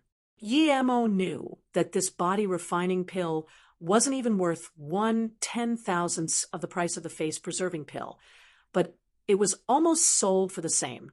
Shi Wuxian was obviously happy with the price. Then he took another ore from the plate beside him and said, "This is an ore that contains an unknown energy. So far, no one knows how to utilize the energy inside. The starting price is 100K. Each bid must be no less than 10K higher." When Yi Mo saw this, he immediately knew it was the right decision to come. This was an essence chi stone. In the cultivation realm, those relatively poor cultivators used essence chi stones to cultivate because it was too hard to get spirit stones. Although essence chi stones weren't as good as spirit stones, it could still be used to cultivate. It was just that the energy wasn't as pure and easy to digest. 100K, Yi Mo didn't expect someone to bid before him. He waited a while, and no one else bid it. It seemed not much people liked it. 110K. Yi Mo was determined to buy this stone. With this, although he couldn't reach stage 4, it was enough for him to reach the peak of stage 3. 150K. The other person bid again. His voice was louder and sharper than before. 160K. Yi Mo followed without hesitation. 300K. It seemed the other bidder was angry. His tone was also more threatening. He was angry, but Yi Mo was angrier. He looked at this person who fought with him and discovered it was actually an Earth-level master. He couldn't tell the person's age, but his face was really bleak. It was obvious that he wasn't to be messed with easily, but Yi Mo didn't care. Other than a cultivator like him, no one else could utilize it. 310K, Yi Mo added. This bleak-faced man suddenly sneered. 500K, Lone Wolf will take this, or Yi Mo added by 10K each time, making him think Yi Mo wanted to annoy him. Yi Mo heard this guy's tone and thought, how dare he be like that? I should be the one angry. Threaten me? In your dreams. But he still called out calmly, I bid 510K. I will have this, or it seems you want to start **T with me, friend. The man glared ravenously at Yi Mo. If glances could kill, Yi Mo would have long been died. Yi Mo didn't even bother to look at him and just said to Shi Wuxian, Qianbei Shi, if no one is going to bid, can you bring down the hammer? You're tuning in to the Mystic Fist YouTube channel. Don't forget to subscribe and join us on this journey to catch the most captivating stories.